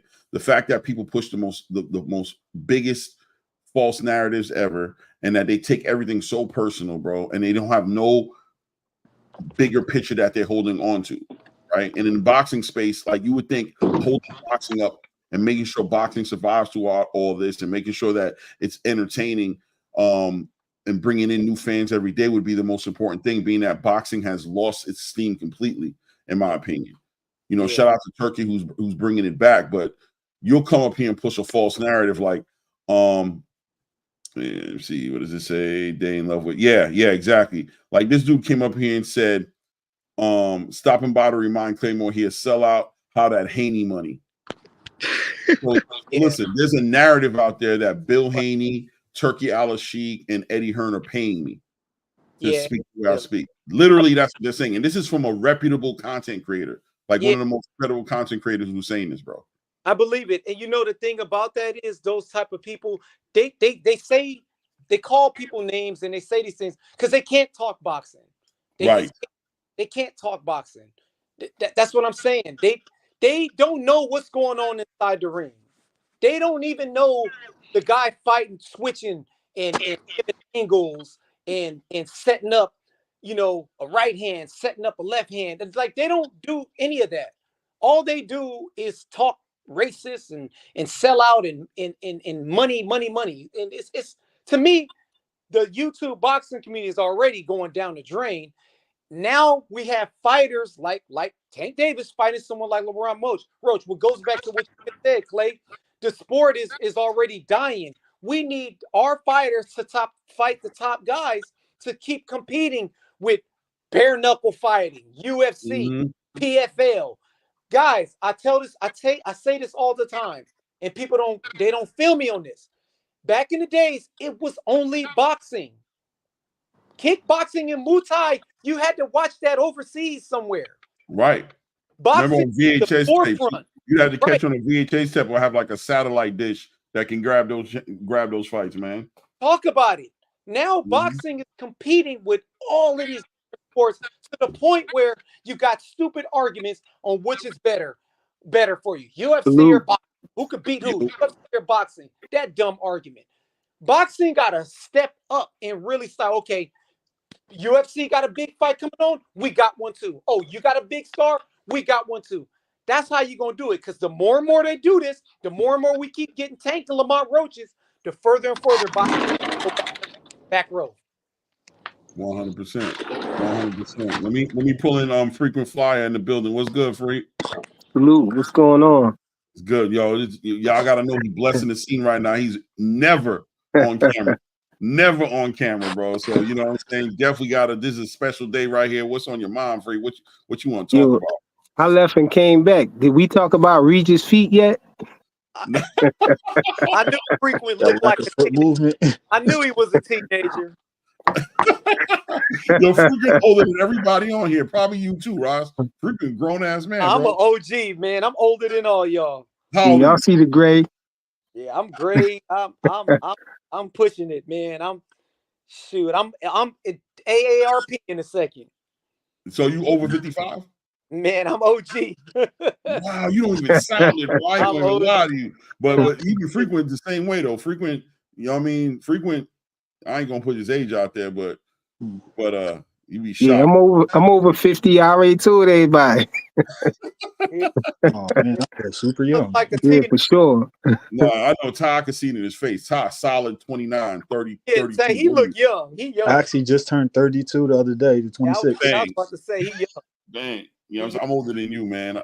I don't care. I'll tell you, I'm 47 years old. I don't give a damn. You know what I'm saying? Let me see. J. Pitty said I'm 44, sir. No doubt, man. Shout out to all the grown folks in the building catching this boxing build tonight, man. For sure. But no, listen, man. The space is crazy, bro. And once people start making stuff up to attack you, that's when you know that there's an issue, right? That's when you realize that this ain't about disagreement on boxing. This is just pure hate. This is just pure hate, and the energy is, you feel me? It has nothing to do with, oh man, you don't even know what you're talking about boxing. They don't come and challenge you on your boxing. They don't come to challenge you on your opinion on boxing. They come to just discredit you, and they'll say anything. Yeah, he's getting paid. You know what I mean? They'll start crying, right?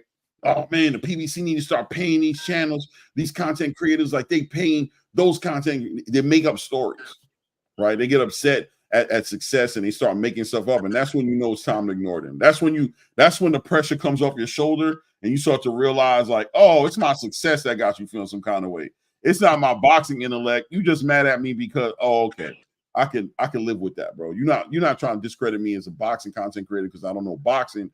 You're doing it because you're in some sort of fake competition in your mind with me, and me having some success represents some kind of lack of success from you or something like that. And so you're making it personal and you're attacking me. Okay. That's actually a good thing. You actually let me know that I'm doing well and I'm going to keep on doing what I'm doing. I appreciate the haters. That's when you start looking at that for what it is. You know what I mean? Are you coming in peace? Okay. I'm reading messages as they're coming in. Ross Clark put in there, 9 fingers Dodgers going to sweep the Yankees. Oh, yo, you watching a baseball game tonight? Is the game on right now? I think the Yankees just lost. Dang, I'm not mad. I just seen the thing pop across my phone. Wow. Yeah, it is what it is. What else is going on in the boxing space, man? I don't want to sit here kicking tanks back in all night, man. You know what I'm saying? I don't want to sit here doing this all night long, bro. This shit is getting old. And it's really not about kicking tanks back, and even though it kind of turned into that, breaking down his record and everything like that, but it is about the PBC and what's going on over there and why these fights ain't coming together and us being honest about it. You know what I'm saying? It's over. Dodgers up 3-0. Dodgers What about Regis moving up to 147? I heard Regis was thinking about that. Huh? Out in the plans for him. Yeah, that's what I heard. I heard he was going to bare knuckle. Oh, I thought I heard somebody say Regis said he was too big for 140, so he was moving up to 147. He already undersized at 140. No doubt, JR. We could talk about that for sure. Gonna be tiny. What are you talking about? Talking about Ajit Caballel versus you said Bukele. You talking about Bukele. Yeah, Bukele. IBF hit us with another one. That's gonna be one right there. I ain't gonna hold you. It's gonna be an interesting fight. I think on face value, you could look at it like Martin Bukele should come in with the advantage, meaning that he's a bigger guy naturally. He knows how to work behind that jab. But Ajit Caballel has shown his ability to enter the void, keep the fight mid-range, and he has a real successful, effective body attack. You know what I'm saying? His body campaign is serious business. But I just think Martin Bukele's just from the Congo, bro, and I just think he built different. I think he could take those body shots, and I don't think Ajit Caballel can get inside of his distance because what's his face try to keep it mid-range to a degree. Yeah. Anderson got devastated. Yeah. You know the thing about Jared Anderson too, right? He fought a lot of cruiserweights coming up. And then he had that hard fight with Martin, the other dude, Martin. Martin, are you talking about oh God, bro. Charles Martin, right. Yeah. So him fighting Bukele, because I watched that fight more than once. I watched it like 3 times. He didn't do no lateral movement, no nothing. Like it's like almost like he froze and stood right in front of this guy. It's like he had nothing to do. And I felt like if he was just like moving around, Bukele is big and slow. He got to be in one place to punch. So I don't know, man. If it's a good, like somebody like Usyk gonna be moving all over the place on this guy. Yeah, but Martin, I think he has he looks slow. But first of all, salute to 2 Cents Boxing in the building. What's good? What's good, Queen? I think the biggest thing with Martin Bukele is his speed and his timing is deceptive. Like it looks like it's slower than it really is. I think that jab is faster than what people want to give it the respect for, and he knows how to move around the ring well. G Caballel is, I think, fundamentally a better boxer than Martin, but Martin has really gotten comfortable. It's like that identity crisis thing I be talking about. Some fighters don't know who they are and they fight wrong. Like Anthony Joshua kind of had an identity crisis, right? It's like, dude, you big dude, you don't fight the right way for a big dude. You trying to fight like you small, like you want to be like Usyk when you really like, you know what I'm saying? You really like this big dude who should be leaning on dudes and making people work their ass off to get in mid-range of you. Martin Bakole knows who he is. He's confident in his strengths, and he doesn't try to reinvent the wheel. So Ajit Caballel is going to have to find a way to beat Martin Bakole in an honest way. He's not going to be able to capitalize off of no like mental weakness or any kind of. Martin Bakole is very confident in who he is. I don't know if I think what it's a very simple thing with Ajit Caballel. It comes down to, can he weather the storm? If he can weather the storm, then he can get to Bakole. I think you take Bakole past round 5, 6, and you work in that body. I could see the way he beat Frank Sanchez, or the way he beat up on that big Russian dude, Magomedov, whatever his name is. Yeah. The Russian Mike Tyson. I think he can be effective at stopping Martin Bakole, and that's definitely a big fight. But if he can't weather it, because Bakole's going to connect, bro. He's going to connect, and he's going to look good connecting in those first couple of rounds, those first like 3 to 5 rounds. It's going to be a bad problem for G Caballel. If he can get through that, though, yeah, I can see him doing what he needs to do. And these heavyweights is too slow. Like a lot of them slow. Like none of them is really fluid. Like, you know, they just big and heavy. So it's just, this is Bakole's. Like these guys are made to order for. You feel me? So I don't know, man. I got Bakole winning that one. Yeah, I think Bakole does it to him. I ain't gonna lie. I think Bakole's just hungry too. Ooh, Bakole hungry right now, bro. Like he finally getting some love. Turkey giving him some love, and he look like he gonna make everything. He's gonna take advantage. Shoot to Hoodrich in the building. Yeah. Salute to Hoodrich in the building. I think Bakole is gonna it's probably gonna beat him, bro. I ain't gonna lie. I think that's a big, tall order for G Caballel, bro. A big order. And not only in that fight, Bakole 31, they say. His age? They say he only 31. I mean, so no, he's a young bull. Let me see how old he is. Young dude, you feel me? Even though I think they lying, that brother got Cuban years. He looked like he's 41 at least. He definitely 32 years old. Gamboa, huh? He's 32 years old, yeah. That's what I'm saying. But look at him. Come on now. That's that jollof rice. Yeah, that's that fire, that jollof, bro. Y'all don't know about that right there. Yeah, Bakole, 32 years old, bro. Yeah, he a youngster, man. So nah, bro, he's a hungry ass African, bro. He ain't playing no games. Oh, he not, man, and he probably got that African strength too. Oh man, these dudes is in the Congo. Yeah, he's one of them Africans who don't care. He ain't trying to get like cut or nothing like that. He just good looking the way he look. Like he just confident. He like, we talking about, I'm Adonis in my village. You should have known from the way he dressed. He came from business. Straight up. And look, he only lost against Michael Hunter, man. And that was on a fluke. He blew his straight shoulder. Up. Yeah, you're right. He threw his shoulder out in that fight. Yep. Shoulder out in that fight. That was a fluke. It says right here, sustained an injured right shoulder. Yep. I remember watching that fight. Yeah. In every single fight up to that point, let me see. He had a majority decision against Tony Yoka. Yeah.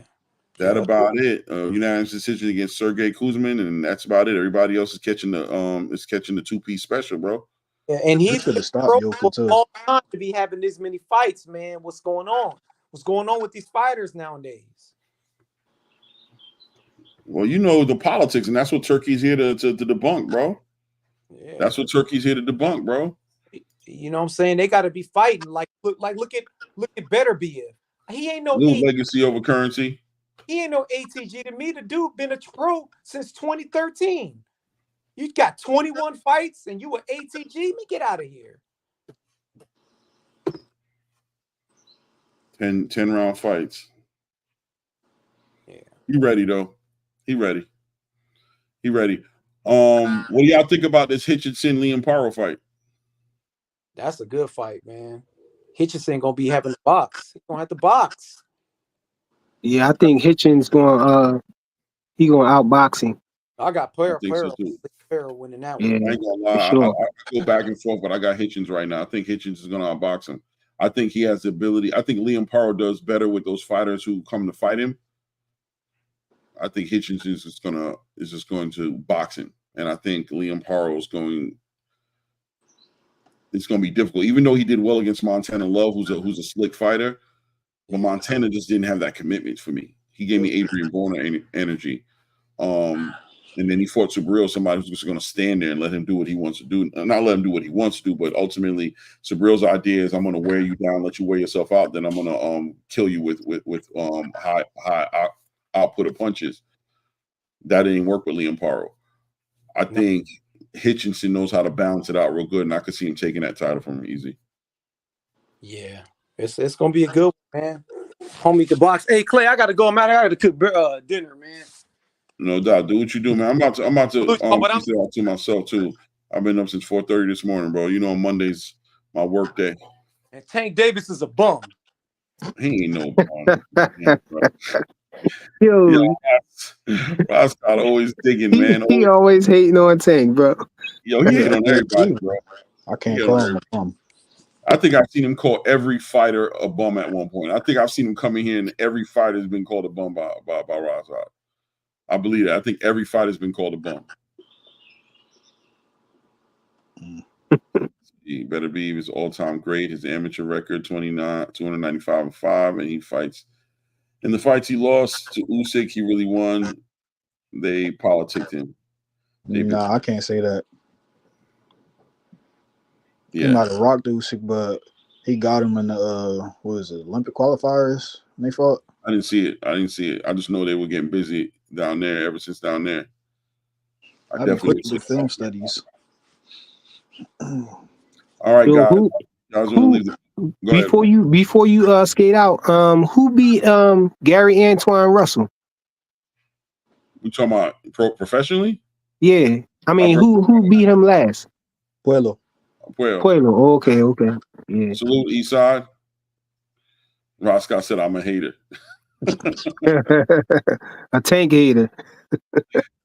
He called him everybody. I've seen him call everybody a bum. I think I've seen him call Devin Haney a bum. I think I've seen him call definitely Tank a bum, obviously. Who else has he called a bum? He called not a bum. I think he's called everybody a bum.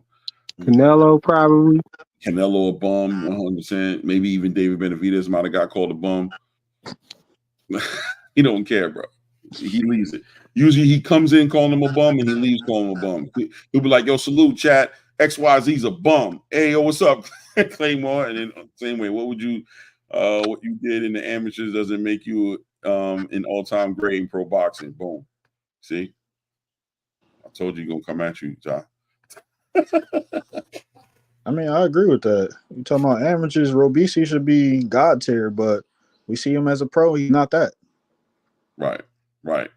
Robeisy about to fight this weekend, right? Robeisy and Rafael Espinosa fighting this weekend, right?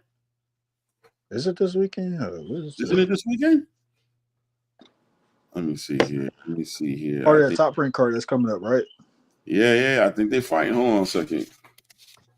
Nick J said Paro gonna do Hitchens dirty. I mean, look, I understand where she's coming from. Paro looking good right now, man. I just feel like Hitchinson gonna come in there with a game plan. That's what it's gonna be. I feel like he's gonna outbox him. Paro ain't gonna be able to keep up with him. The only thing I fear with Hitchens, we never really seen his chin get tested. If Paro's able to land, then we could talk about maybe he lose. Yeah, they don't got it on box, right? Pull it up this way. I think aren't they fighting this weekend, man? Nobody don't know. Anybody in the chat know if Robeisy Ramirez and Rafael Espinosa fighting this weekend? Ridiculous. Top rank. I don't got my other phone in front of me, so I can't check. No, it won't be this week because Conceição's fighting. Wait, hold on. They fighting on that card?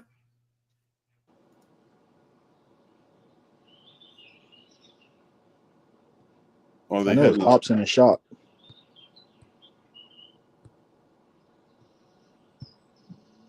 No, I don't think they're fighting this weekend. Let me see here. Events. Events. Why y'all making it difficult? Just show the undercard, bro. Why y'all gotta make it all this difficult, bro? Is it that serious? Come on, man.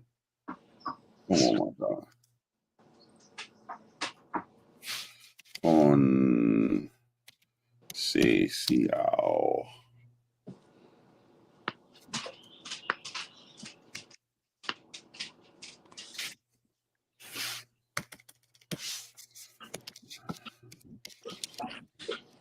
Let's see.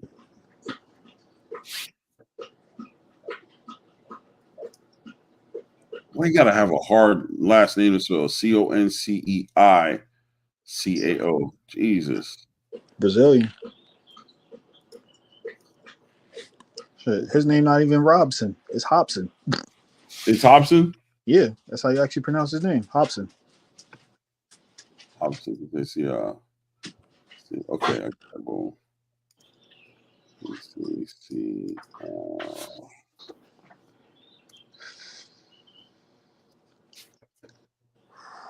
There we go. I found him. Let's see here. Boom. Let's look at the event card. No, you're not fighting on that card now. You're not fighting this weekend. I'm not fighting this weekend. They're not fighting this weekend. I don't know when they're fighting, but I know they're supposed to be fighting soon. Somebody said December 7th. Oh, December 7th? Yeah, who else is fighting on December 7th? That's the Hitch. Are they on the Hitchison card? Oh, that's just the same nine. Ray Ford is on that undercard too, I believe. Of who? Robinson Conceição? Nikki? I mean, not Conceição. You talking about the Robesi Ramirez card? Yeah, somebody said Robesi, December 7th. Right. December 7th. And Ray Ford's also on that undercard.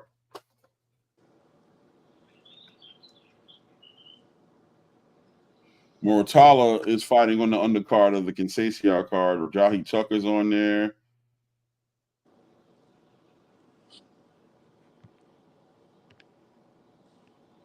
Yeah.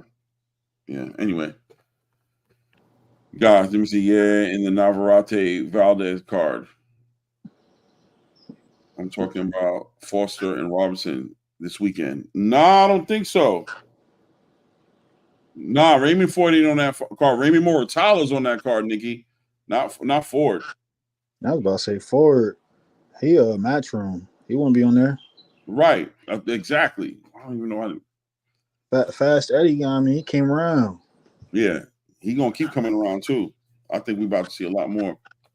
Yeah, Ford on the Boots card. Exactly, J Pitt. That's where Ford's at. He's on that Boots card. Mm-hmm. Rolly PBC runs boxing. Man, y'all just the worst, bro. Hey, man, just make sure you hit the like button and subscribe, Rolly. I appreciate you, bro. Other than that, you kind of useless. Up in here with those narratives, man. Roscoe said, I want to apologize calling the brother a clown. Sometimes with the messages, they don't translate well. He knows. You know, right, Ty? Yeah. I keep it COA. No doubt, man. It's always love, man. Look, I appreciate all you guys showing up, man. I see you freaking already bounced out. Yo, I appreciate you coming up, Ty. I'm really tired. I really appreciate you guys hanging out with me. You know, let me do my little rant thing. Like, comment, subscribe. If you guys haven't liked, make sure you do that on the way out. Ty, you want to say anything nice to the people? Y'all can catch me at the Fargo. There you go. What's going on at the Fargo? The Boots fight. Oh, you gonna be there? Oh, you Philly? Yeah. I'm supposed to be out there next week too, man. I don't know. I'm supposed to be out there. Clay, I'll be playing with my money. When I say I patronize, I patronize. Okay. You're gonna be out there. Put my dollar behind that Goofy. What you think? What you expect Boots to do? I know win, but I can't say too much because I've seen some things. You know, I'm around. Yeah. What you seen? Did you see? What you mean? You saw some things? You saw like what you talking about from the last fight, or like at the gym? You be in the gym? Yeah. Just like when I seen him spar the young boy that signed to Mayweather Promotions. Kamel? No. What is that? Jalil? I think he's Canadian. What's the boy name again? Because I had to ask Ryan some information about him because he out there. I can't remember his name right now.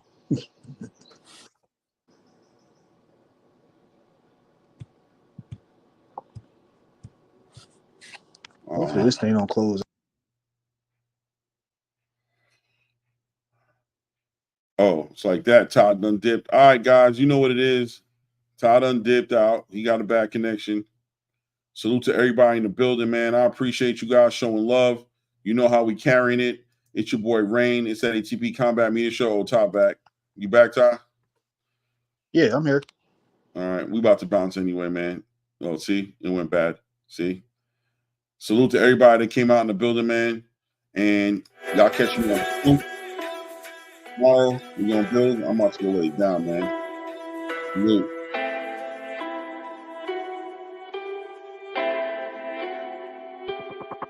They hate when you elevate. The second of losses, I'm handing them out, yeah, I had to go delegate. It feel like I'm floating, I'm lost in the moment, that's why I can levitate. They never believed that I would really fly, I had to go demonstrate. I had to set them straight. They hate when you elevate. The second of losses, I'm handing them out, yeah, I had to go delegate. It feel like I'm floating, I'm lost in the moment, that's why I can levitate. They never believed that I would really fly, I had to go demonstrate. I had to set them straight. They hate when you elevate.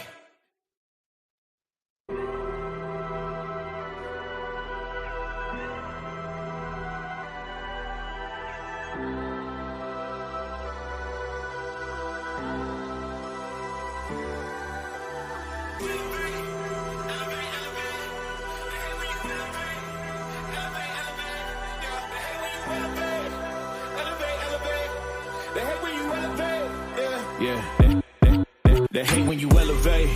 The second of losses, I'm handing them out, yeah, I had to go delegate. It feel like I'm floating, I'm lost in the moment, I swear I could levitate. They never believed that I would really fly, I had to go demonstrate. I had to set them straight. They hate when you elevate.